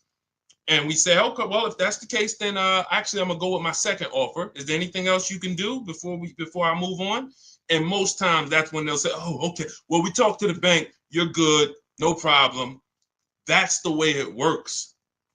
And again, if I wasn't in the business, if I didn't sit in that seat, I wouldn't be able to coach you guys and give you the tools necessary. So this is why I like to see people get to the high 6s at least before you start to pursue a lease, because once that's going to qualify you for most programs. Yeah, I'm not saying you can go out and lease a Benz the first time. Usually Benz doesn't want to be your first lease, but Hondas, Toyotas, Fords, most vehicles are going to be, you're going to be just fine there. So get your credit up to and if you need a car right now and you have to buy it, I'd buy an inexpensive car. I would get a very inexpensive car. If my goal was to lease, I would be looking at something on Facebook Marketplace, a couple $1,000s, get that car, drive it for a couple months, keep my bills down, get my credit up to close to 700 or more, because that's simple to do when you have a bankruptcy. You got a blank slate. I've seen people get one credit card or two credit cards, and in less than a year, they're at a 700 score. So you can literally be setting yourself up for success in leasing a brand new vehicle in less than a year if you follow a nice plan. Okay. But if you want it all, then yay. Some people go out, hey, I don't care. Credit score is, 0. I just came out the bankruptcy. Let me go get this Dodge Charger. I want the Hemi. I want the Hellcat. And someone will put you in the car. So it's not that, oh, Deshaun, you told me I couldn't get a car. No, I'd never tell you that. Someone will put you in a car. But when you come and you talk to us about that deal and you show us your paperwork, we're going to look at you and say, hey, this was a horrible mistake, horrible, that you can't get out of now. So that's why we like to prepare, come up with a plan, and then execute that plan. Okay, there are strategies. I have a whole bad credit strategy in my book. I have a bad credit plan B. So for those of you who are like, Deshaun, is there something in there for bad credit? Not only that, high mileage drivers, you guys need special strategies. You're driving over 18,000 miles. That's all in the book, Cars from Home. It's a digital book, so it'll be in your inbox by the time you jump off this stream. It'll be in your inbox. You'll have the blueprint for everything we talk about on here. Okay, and we have a welcome offer. Normally $97. You can get your book for $24. That's 75% off, only for 30 minutes. So head to my TikTok bio, my Instagram bio, click those links or the links in my Facebook and YouTube comments, get your 75% off.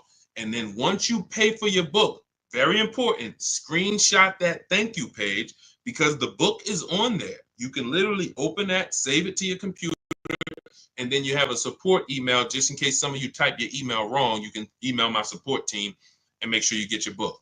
All right. And for those of you who want to work with us personally, you want to see if you qualify for our Done With You shopping, where we shop together and you shop among our community. We have 2,000 people in our community. We have a private Facebook group. We have a coaching call twice a month. Then you can click those same links, but you're going to click the Done With You and see if you qualify for that. All right. Let's go, Dolan. Keep it going. Rib Slab, good to see you. Daniel Ridley, what's going on? Mrs. Onassis, good to see you. Peaceful Grace, good to see you. Killer Bees, Mr. Randy, thank you. Listen, Mr. Randy, it said you just became the number 8 member on the team. I don't know what that means, but I just want to let you know that. I appreciate it. You are the number 8 member on the team. And you got a number 1 gift badge. So, I mean, I appreciate it. I've extended my Mercedes warranty with Mercedes for years, 4 and 5. Will this be like the 3-year warranty? Hold on, let me read this again.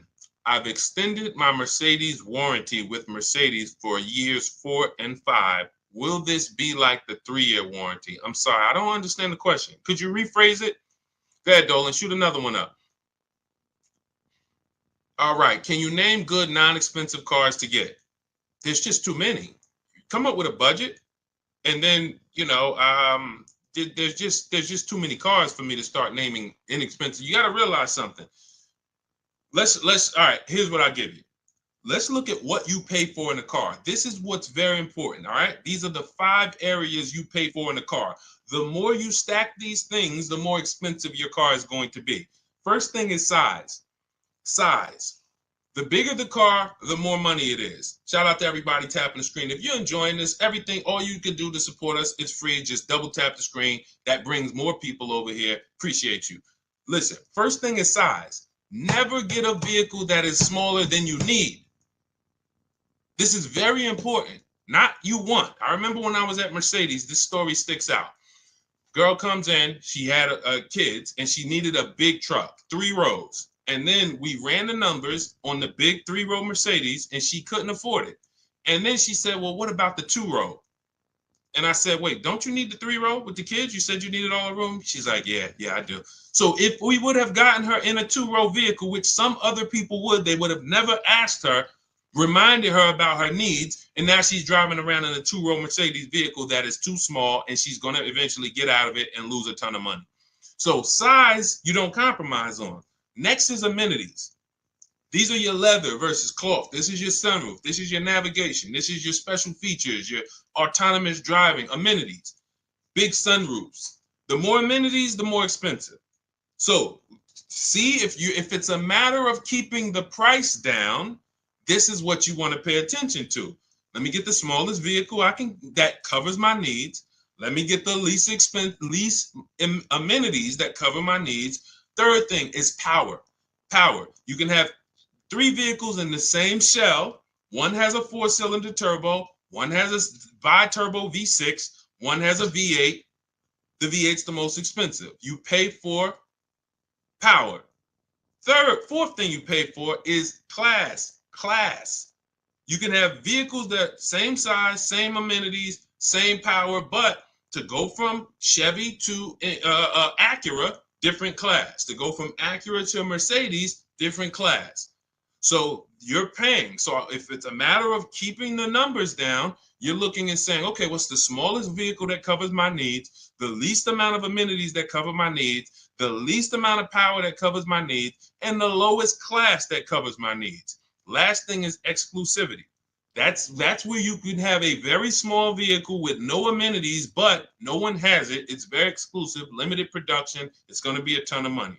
Or the opposite is true. You go with the biggest vehicle, most amenities, most power, most highest class, exclusivity, G65, G-Wagon, 65, AMG, $240,000 because it stacks everything. So that's the 5 categories of what we pay for in cars. That's where you start. Find cars that are in the smaller category and act accordingly. Okay?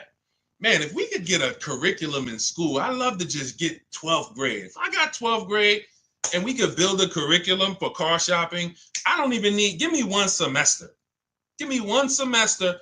I'm sending people armed into the market that'll never get scammed. 1 semester is all I need. I don't need a year. Actually, the heck am I talking about? You give me a week with them. Give me 1 week. And that's our program. Cars from Home. Literally, when you go in, you'll see everything there. It's only probably 3 hours for each strategy. Leasing like a boss, buying a new car. It's only 3 hours of material. And you're like, wow, this is the 7 steps, all I need? I'm talking about a semester. I don't need no semester. Give me 3-4 hours, and this is what we do here. So, all right, go ahead. Keep it going, Dolan. What's up, AB Boggs? Good to see you, Kurt. Good to see you. Shout out to everybody checking in. What is Shonda's at? It's Shonda Martin. Those of you who are like, what's her name that teaches the credit specialist? Shonda Martin, Martin. And you can also type in, some of her profiles are Road to 750 Plus, and follow her. Learn from her. Use her stuff. She is she is serious. She's the me of credit. And I don't say that lightly about myself. I say that in humility. It takes time to become a specialist. It took decades of me in the car business learning and being a finance manager with Mercedes, with Ray Catena, and seeing the numbers and working with the banks and seeing negative equity. Who has negative equity? Yeah, we got to talk about that. I know there's tons of people on here with negative equity, but no one's asked a question about it yet. It takes time. So when I see Shonda, I see someone who's put the time in to learn the credit industry, the ins and outs, what works. She's taking classes, courses, and that's why I recommend her to everybody. Everybody. Go ahead, Dolan. Is it wise to have a Mercedes up to 8 years old, or are they now money pits? Well, as long as you can pay cash for it. We teach something called the rule of 72 on the 10th birthday. Who's heard of it? If you've heard of it, type $signs. The rule of 72 on the 10th birthday means we do not take a loan longer than 72 months. That is the average loan in America now, and that's the cap. If you want to take an 84-month loan on a car, that's like a 40-year mortgage. And unfortunately, some dealers will talk you into taking an 84-month loan because you're not making them compete. So when you're not making them compete against their competition, what they're doing is now trying to say, all right, we want to make this much money selling you this car, and we're not going to take less than that. So instead of actually taking money off as a discount, we're going to show you a longer loan to see a lower monthly payment.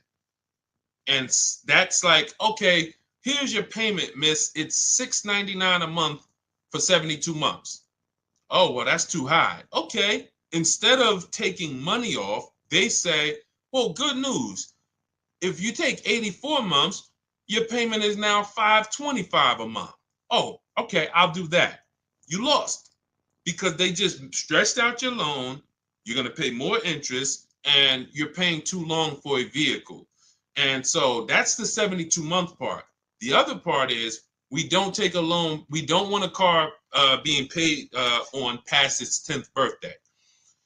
When I was at Mercedes, I'd see people come out the service department, tears, not actually crying, but you could see that they were close to crying. I remember one guy, he had a blue ML, it was a GLE, might have been an ML. And he said the ML, the GLE used to be the ML. And he said, man, I just did brakes and tires on the truck. I did my service.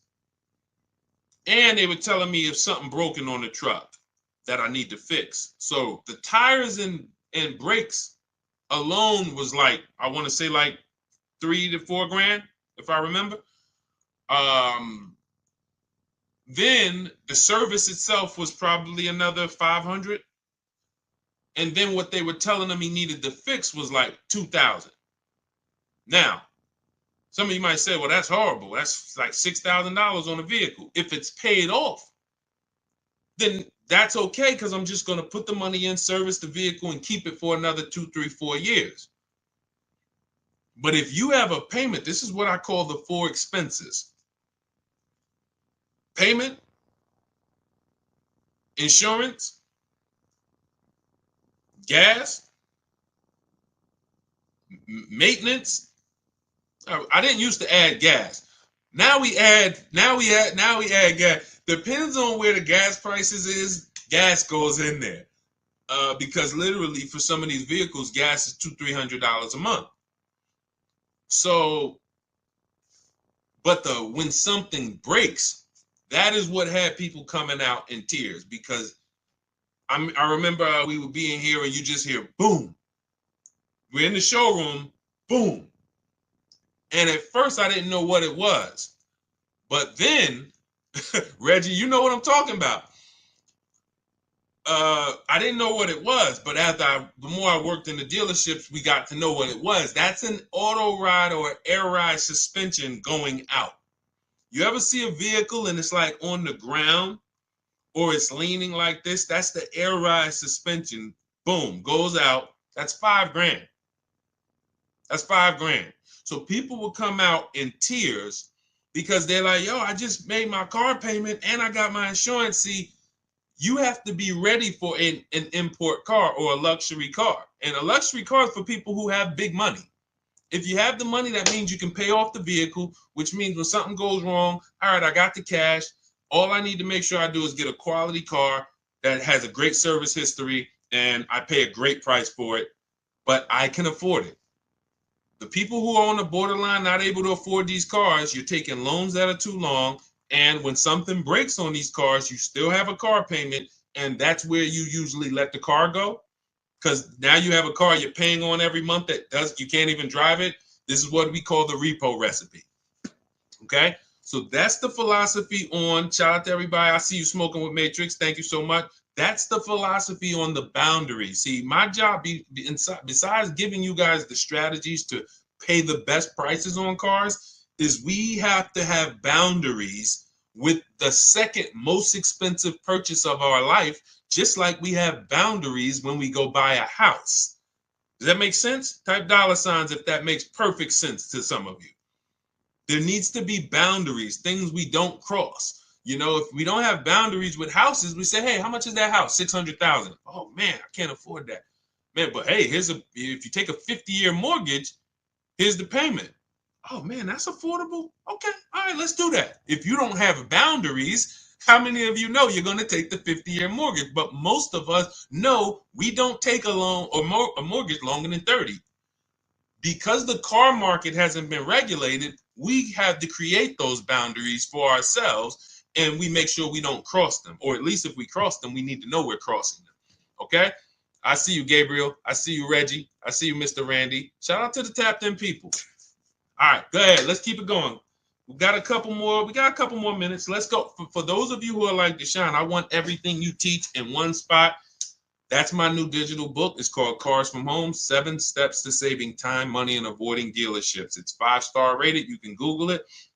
And we are about results. That is a 7-step system to below market used car deals, below market leases, below market new car deals. And it's going to guide you every step of the way. The first step is the most important question. Step 7 is delivery. So by the time you get to step 7, you are setting up your delivery or your pickup of your vehicle.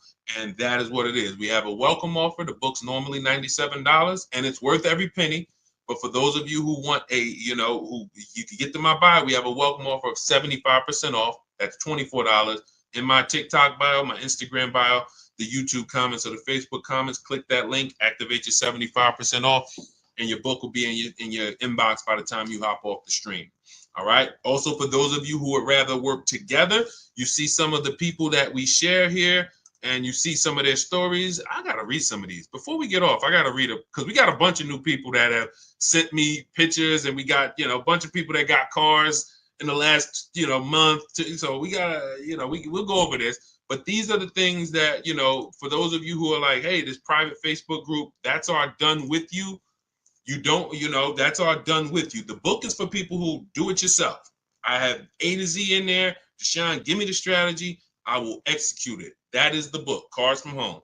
For those of you who want community and you want support, we do 2 coaching calls a month, and you want to be in our Facebook group where you could ask questions. You want to click those links and click Done With You. Shop with Deshaun. And you do have to see if you qualify for that. But if you qualify, then we'll be shopping together. All right? Go ahead, Dolan. All right, it's already up.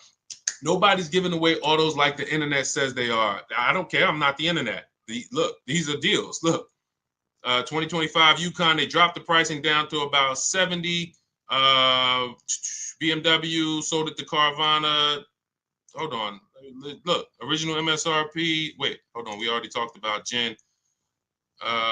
This is a 1.1% lease on a Nissan Murano Platinum 585, $50,000 vehicle. That's tons of discounts. I know when I got my Infiniti when I got it in November, I got $8,000 off.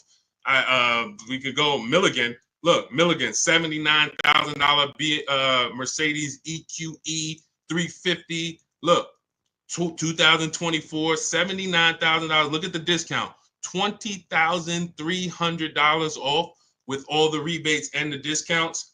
Unfortunately, you just don't know how to shop. And if you can see that, you shouldn't know how. You're the public. You are the public trying to do battle with an industry. I'm somebody who I'm in the industry. And people call me all around Jersey. People know me before anybody on the internet ever knew me. People in Jersey knew me. Call Deshaun, family members, friends. They still call me and say, "Hey, Deshaun, I know you're teaching and all of that. I know you got the book, but hey, you know you're the person I call." We accept nothing less than big discounts and below market deals. So it's just what you know. If you had a leak in your bathroom, it might seem like, oh God, there's water everywhere. I don't know what to do. No one in my house can fix this. You call in an expert and hey, 3 minutes. Heck, man, how'd you fix that so quick? I'm an expert and I can teach you. So in our case, we teach. That's why I love sharing other people.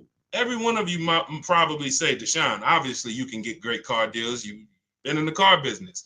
The reason why I show people like Milligan and people like Raphael, look, $46,000 vehicle, $549 a month lease. Probably got $8-10 grand off to get to that payment because they're you. They were just like you, watching me. Said, "Hey, this guy sounds like I could trust him. I'm gonna give this a shot." And they did the work. They learned the system. Look, India, 2024 Hyundai Elantra Limited, $29,000 vehicle, $365 a month, no money down. These are huge discounts to get to these payments. Whether you're buying or leasing, you cannot get to a great payment on a lease without big discounts. And why is it so easy? Because we employ competition. It's simple. You're used to negotiating with one dealer, maybe two. NADA told us that. NADA told us as car salesmen, these are the statistics, car salesmen, just so you know, your average customer is only going to shop 2 dealers. That's all they know how to shop. After that, they're going to get tired. They're going to make a decision. So we use that information accordingly. We shop 25 dealers from home. What? That sounds crazy. Everyone who you've seen who are getting a new car using our system has shopped 25 dealers from home. Why is it simple? Because I have the email scripts. It's copying and pasting. When we get used cars, we're always doing all our work on the marketplaces, and we're employing competition, and we're looking at the whole market and turning the whole market into one big competition for us. That's the difference. It's a whole different world. I love for you to come to this world. And that's what you hear. When you hear people say, "Oh, there's no deals out there," it's no deals for you. Unfortunately, it's no deals for you. But when you come to our world, it's a different world. Deals everywhere. Good. Good, Dolan. Next question. What's up, Leon Pollard? Good to see you. Kenzie Lee on the check-in. Kate V. Bond. Good to see you. Kate Von B. What's going on? Thank you for y'all running up the likes on TikTok. I appreciate y'all. If you spend time with us, every couple minutes, you just like, man, this is good. That was good. Tap that screen. Just do. Some of you just sit there for 30 seconds like, man, that was a good answer. Let me just tap this screen and run these likes up and bring some more people over here. All right, for a new EV, would you lease or buy? This is a very simple question, guys. We have a rule about leasing. It's called the 8-year rule. In my book, in everything I teach, you hear me talk about the most important question. This is it. How many years are you going to keep the next car? If it's not 8, definitely not, oh, I might keep it 8. It needs to be 8 or more. Then you purchase. Because the depreciation is going to eat you alive. It's going to eat you alive in the short term. You buy a car, and cash buyers, you know this better than anyone. Because you're not, unfortunately, payment buyers, They manipulate the payment and you don't really see what you're paying. Unless you're really savvy and you just ask for the price of the car and then you match the payments yourself to see. But most people, they're not. They go in, give me the $500 a month, we got a deal. That is a recipe for a big commission because these things can be manipulated. So in the short term of a purchase, the depreciation is going to ruin you. You buy a car for 40, you come back, it's worth it. Let's just take, since you asked the question about the electric vehicles, let's just take the example of what we've experienced in the last 6 months. The value of electric vehicles have fallen through the ground.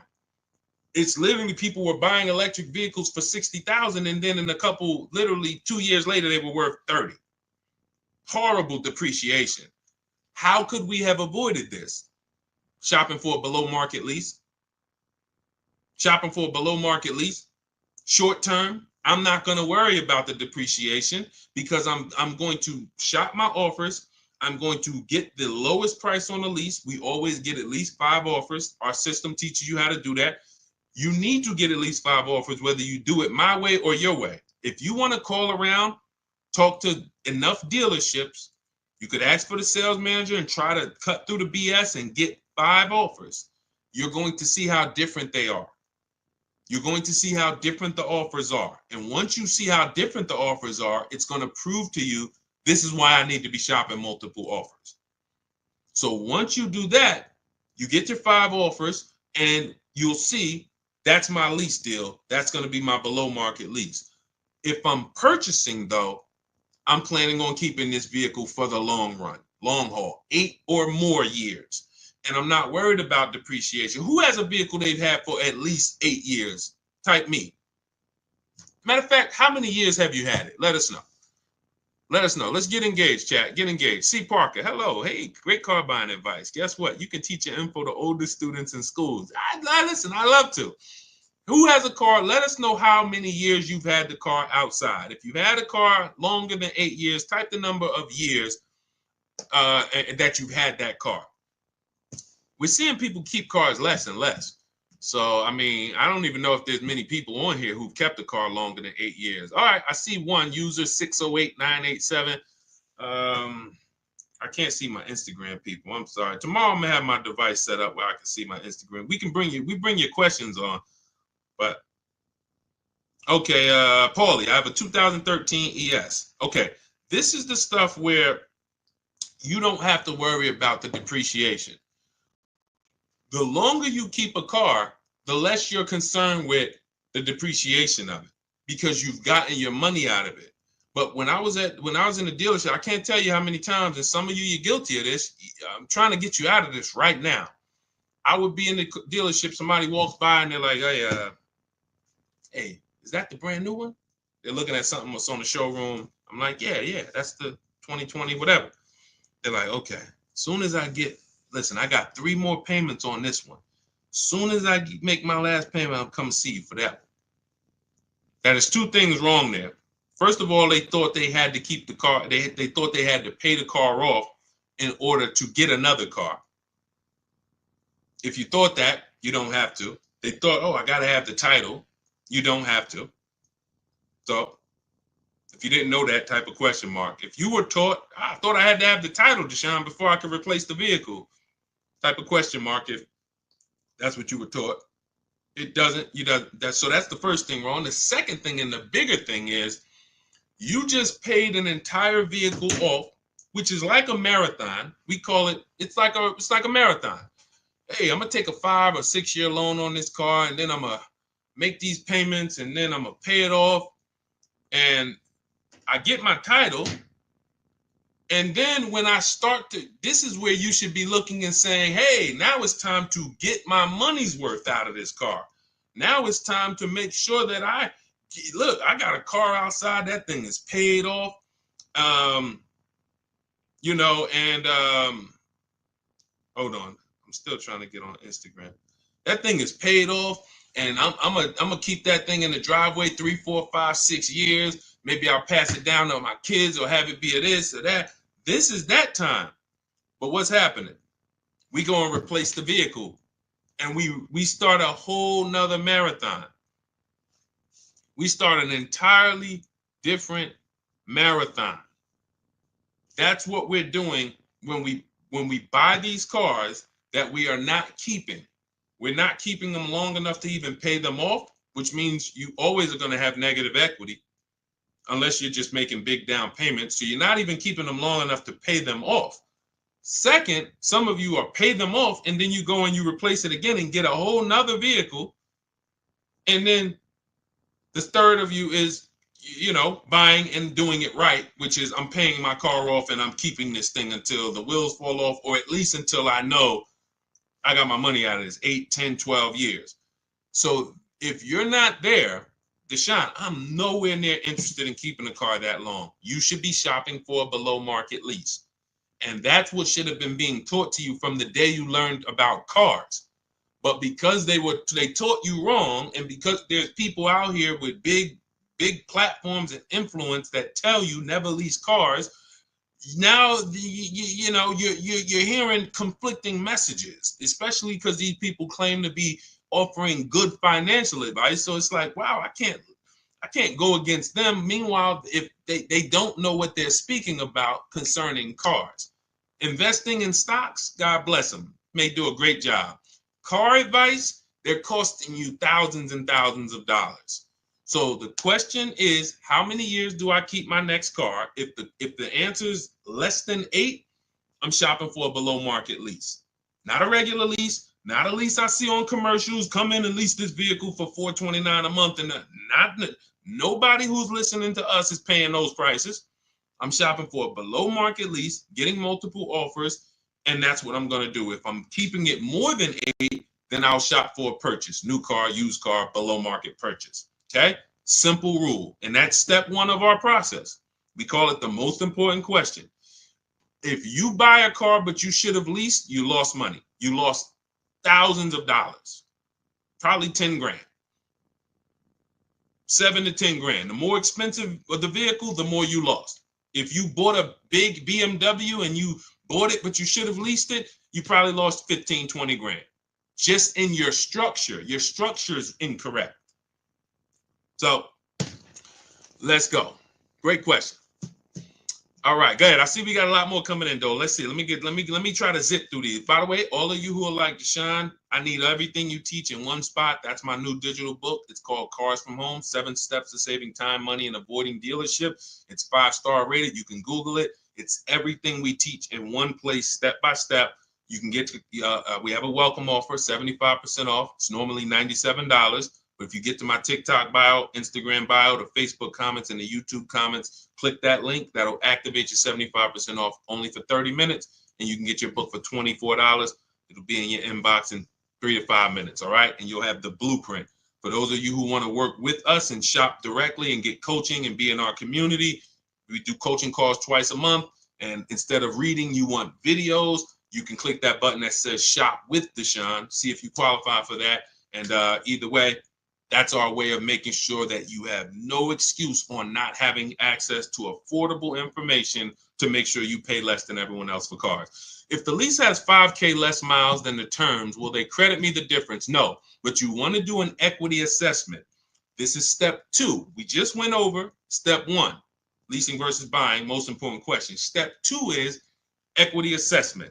We need to see, can we sell this lease, break even, or make money? What you want to do is call the bank. Do not go to a dealership for this. Call the bank and ask them, what is my payoff? Once they tell you your payoff, you want to write this down.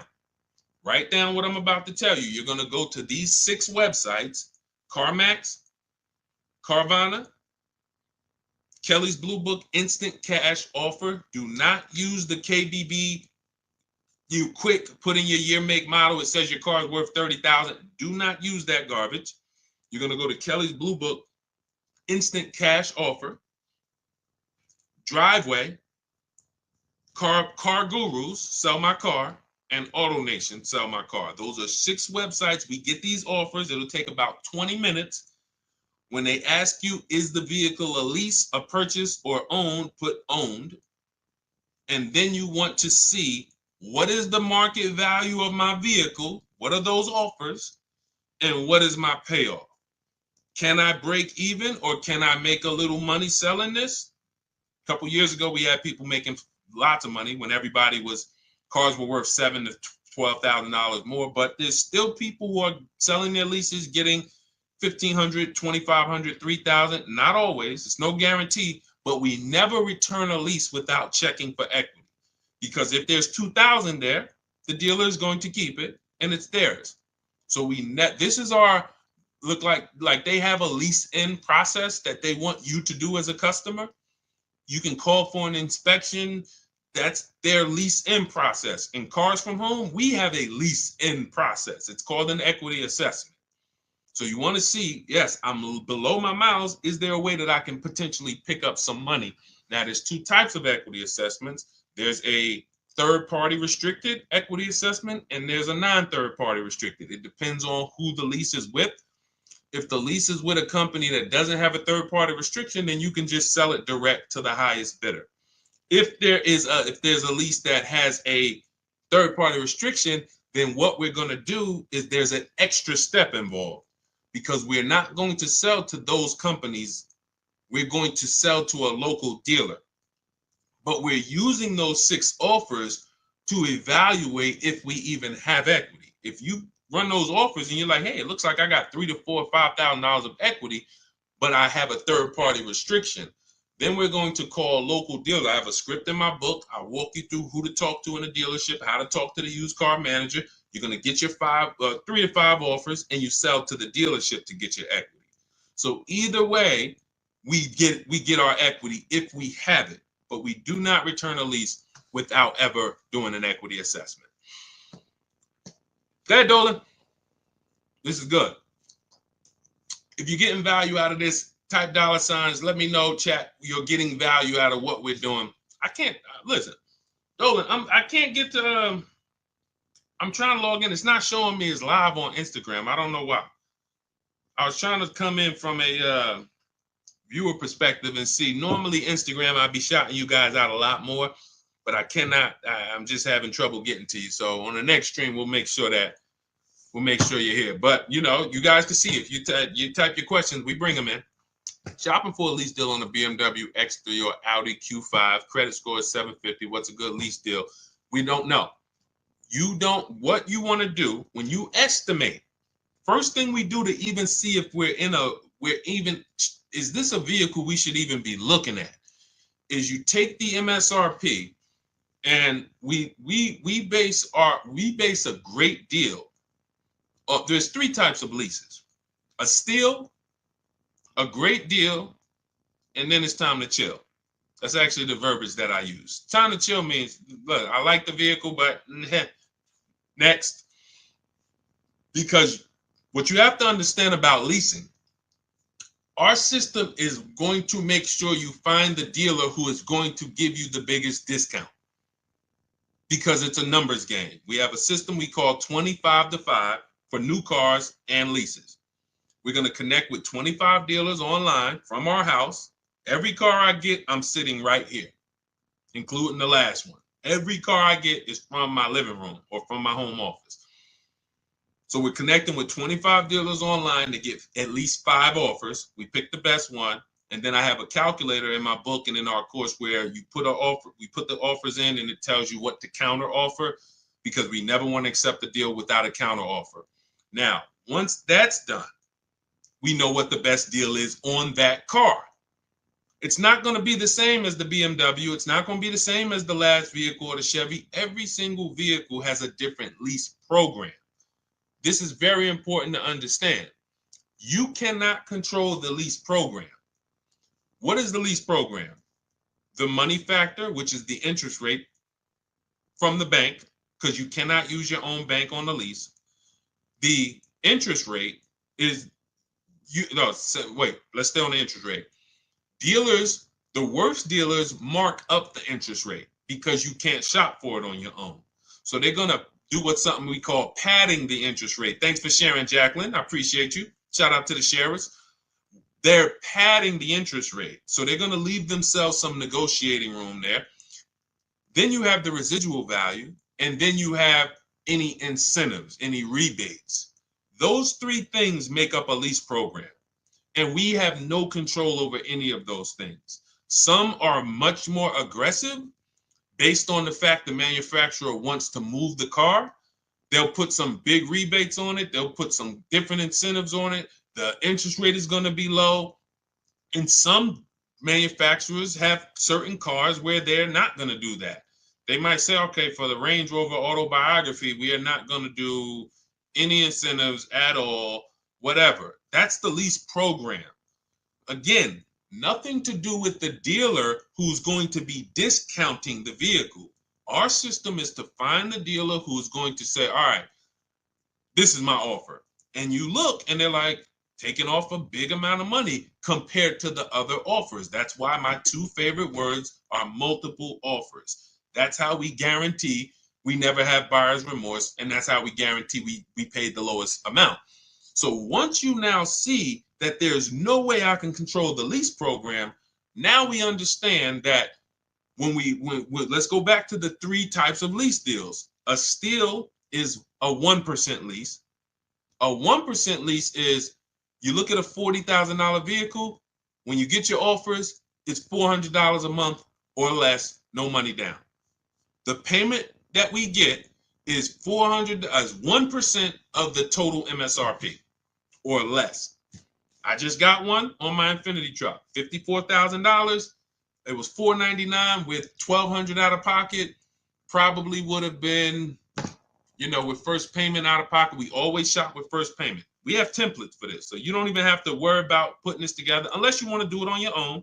Do it your way. That's fine. You can try to remember this. But in my book, and when we're shopping together, we have templates. You copy and paste this stuff, so you don't have to remember this. But the 1% lease is 1% of MSRP. I would say my lease on that Infiniti truck would have been, it's $499. It probably would have been about $512, $515 maybe, and it's a $54,000 truck. So it's less than 1% of the MSRP.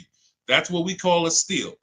But you need a great lease program to get a steal. It's not just the fact the dealer took off $8,000. He would have took off $8,000 just by us, using our shopping system. But if he had a bad lease program, then it wouldn't have been $499. It would have been $690. Lease program is bad. So we don't know what these are going to be until we shop for them. Now, we do have the 1.5% rule. It's very important because many people, when I first started talking about leasing, I knew people were going to go out there, not learn about how to get great leases. They were just going to go into dealerships and say, hey, I want to lease. I saw this guy on, Instagram or TikTok. He told me I shouldn't be buying cars anymore. Man, show me what a lease looks like. And you're going to get an overpriced lease because you don't know how to shop for them. So now, person shows you a lease, you're like, okay, well, look, that sounds better than, if I was to buy it. I'll take it. So then we created the 1.5% rule. So you would know if your payment with no money out of pocket is more than 1.5% of the MSRP, you've now overpaid for the lease. It doesn't make sense to lease the vehicle. And that does not mean you go into a dealership, hey, get me under 1.5, because then you're going to lose. You're going to lose. See, I want to use a real case of how I remember Zafrina. Zafrina was shopping for a, where's her deal? Here it is. Zafrina was shopping for a Jeep Grand Cherokee 2024. And she's in our program, and she asked me, she said, Deshaun, I'm shopping for the gas vehicle. Best offer I got was like 1.19. I'm like, it's a great offer. But she was coming out of a Jeep that she had already had, and it was under 1%. So she was like, I really like to see the 1%, but she's like, I can't get it. But she said, the dealer said to me, if I took this other version, which is an electric version, that I could get it to 1%. And then I said, well, if you're going to change vehicle, you now need to run the process for that vehicle to see what the best offer is. Don't let that dealer flip you from a regular one to an electric and then tell you, well, I'll get you to the 1%. No, run the offers now and see what the below market price is on the electric. She did it. It didn't take her more than a day. She hit me back in our group and she said, look, I picked this up, end up getting a 0.88% lease, $579 a month, $66,000 vehicle. That is why we never go in telling people, hey, get me to 1%, get me to 1.2, get me to 1.5. No, that is the way to overpay. We sit at home, we get our offers, we work the system, and then we let the best deal reveal itself. When Milligan saved, look, I'm going to go back to Milligan. She got $27,000 off her Mercedes here. You guys can't see this on TikTok, but if you ever watch the replays on YouTube or on Facebook, you'll see $20,000. It's a $79,000 vehicle. She got $20,300 off from home using the Cars from Home system. She didn't know she was going to save $20,000. That's the thing.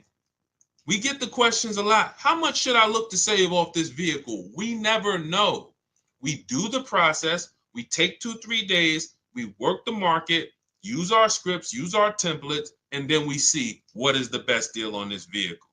That's how everyone does it. That's how Kimberly did it to get $20,000 off her Maserati. You guys can see here, she bought a Maserati, got $20,000 off of it, brand new. I'm just taking the biggest discounts because I want you guys to know, Sean, when he got his F-150 Lightning, he saved over $20,000. But they didn't go in saying, I know I'm going to save $20,000. They didn't go in saying, oh, man, they just worked the process, budgeted for their vehicle. And when they saw, oh, shoot, I saved $20,000 off this thing. And it was just a pleasant surprise. You look at somebody like Tiffany. Tiffany got $6,500 off her Mazda. Where's Tiffany? She got $6,500 off her Mazda, 2024 CX-90. That was the below market deal for her. But she shopped the offer. She saw some dealers not discounting, some dealers taking off $2,000, some dealers taking off $3,000, $4,000, and then the winning dealer took off $65,000. That's the below market deal. That is the process. So there's no push button solution. There's no magic formula other than we work our process, our Cars from Home system. We let the market submit offers. We pick the below market offer if it's in our budget. That's it. And that number is going to vary based on the vehicle, based on the programs. All right? Listen, everything that we've been going over, including questions that we didn't get to, it's a lot of questions that no one asked. You didn't ask about negative equity. You didn't ask about high mileage driving. You didn't ask about getting loans. We have a system called the bank bidding war to make banks and credit unions bid for our rate. So everything that we've discussed and things that no one asked yet is in my digital book, Cars from Home, 7 Steps to Saving Time, Money, and Avoiding Dealerships. You can get a copy as part of our welcome offer. It's normally $97. You can get a copy 75% off for 30 minutes, $24. Get to my TikTok bio, Instagram bio, YouTube comments, or the Facebook comments. We got a link there for you. And as long as you get there before 30 minutes, you got a copy for $24. It's everything we teach step by step to below market deals. That's a do-it-yourself master blueprint.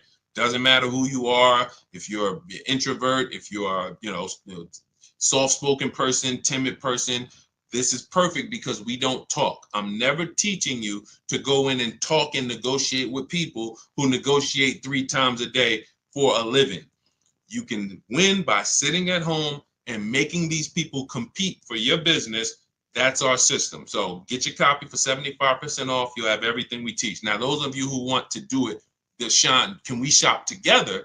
We have a done with you program. You can go to those same links in the bios and in the comments, and you'll see a link that says shop with Deshaun. See if you qualify, and then we'll walk you through the entire process through video form. We have our Facebook community where you can ask questions and get support, and you're in a community with 1,600 people in our Facebook group alone, and we do coaching calls twice a month. So get in where you fit in. Does not matter. Just make sure you are using what we are talking about because corporate greed is out of control. No one cares when you overpay for a car but you and your family. No one cares. The dealer doesn't care. The government doesn't care. There's no lawyer who's going to say, oh, man, wow, you paid how much? Man, I'm going to help you get that money back. Nobody cares. So we make sure we arm ourselves with the right information so that we make sure when we shake our hand and drive off in that new car, we guarantee we didn't leave any money on the table. That's what I want for you. So God bless you. I will check back in soon. We'll be, see you on another stream, and keep unlearning and relearning.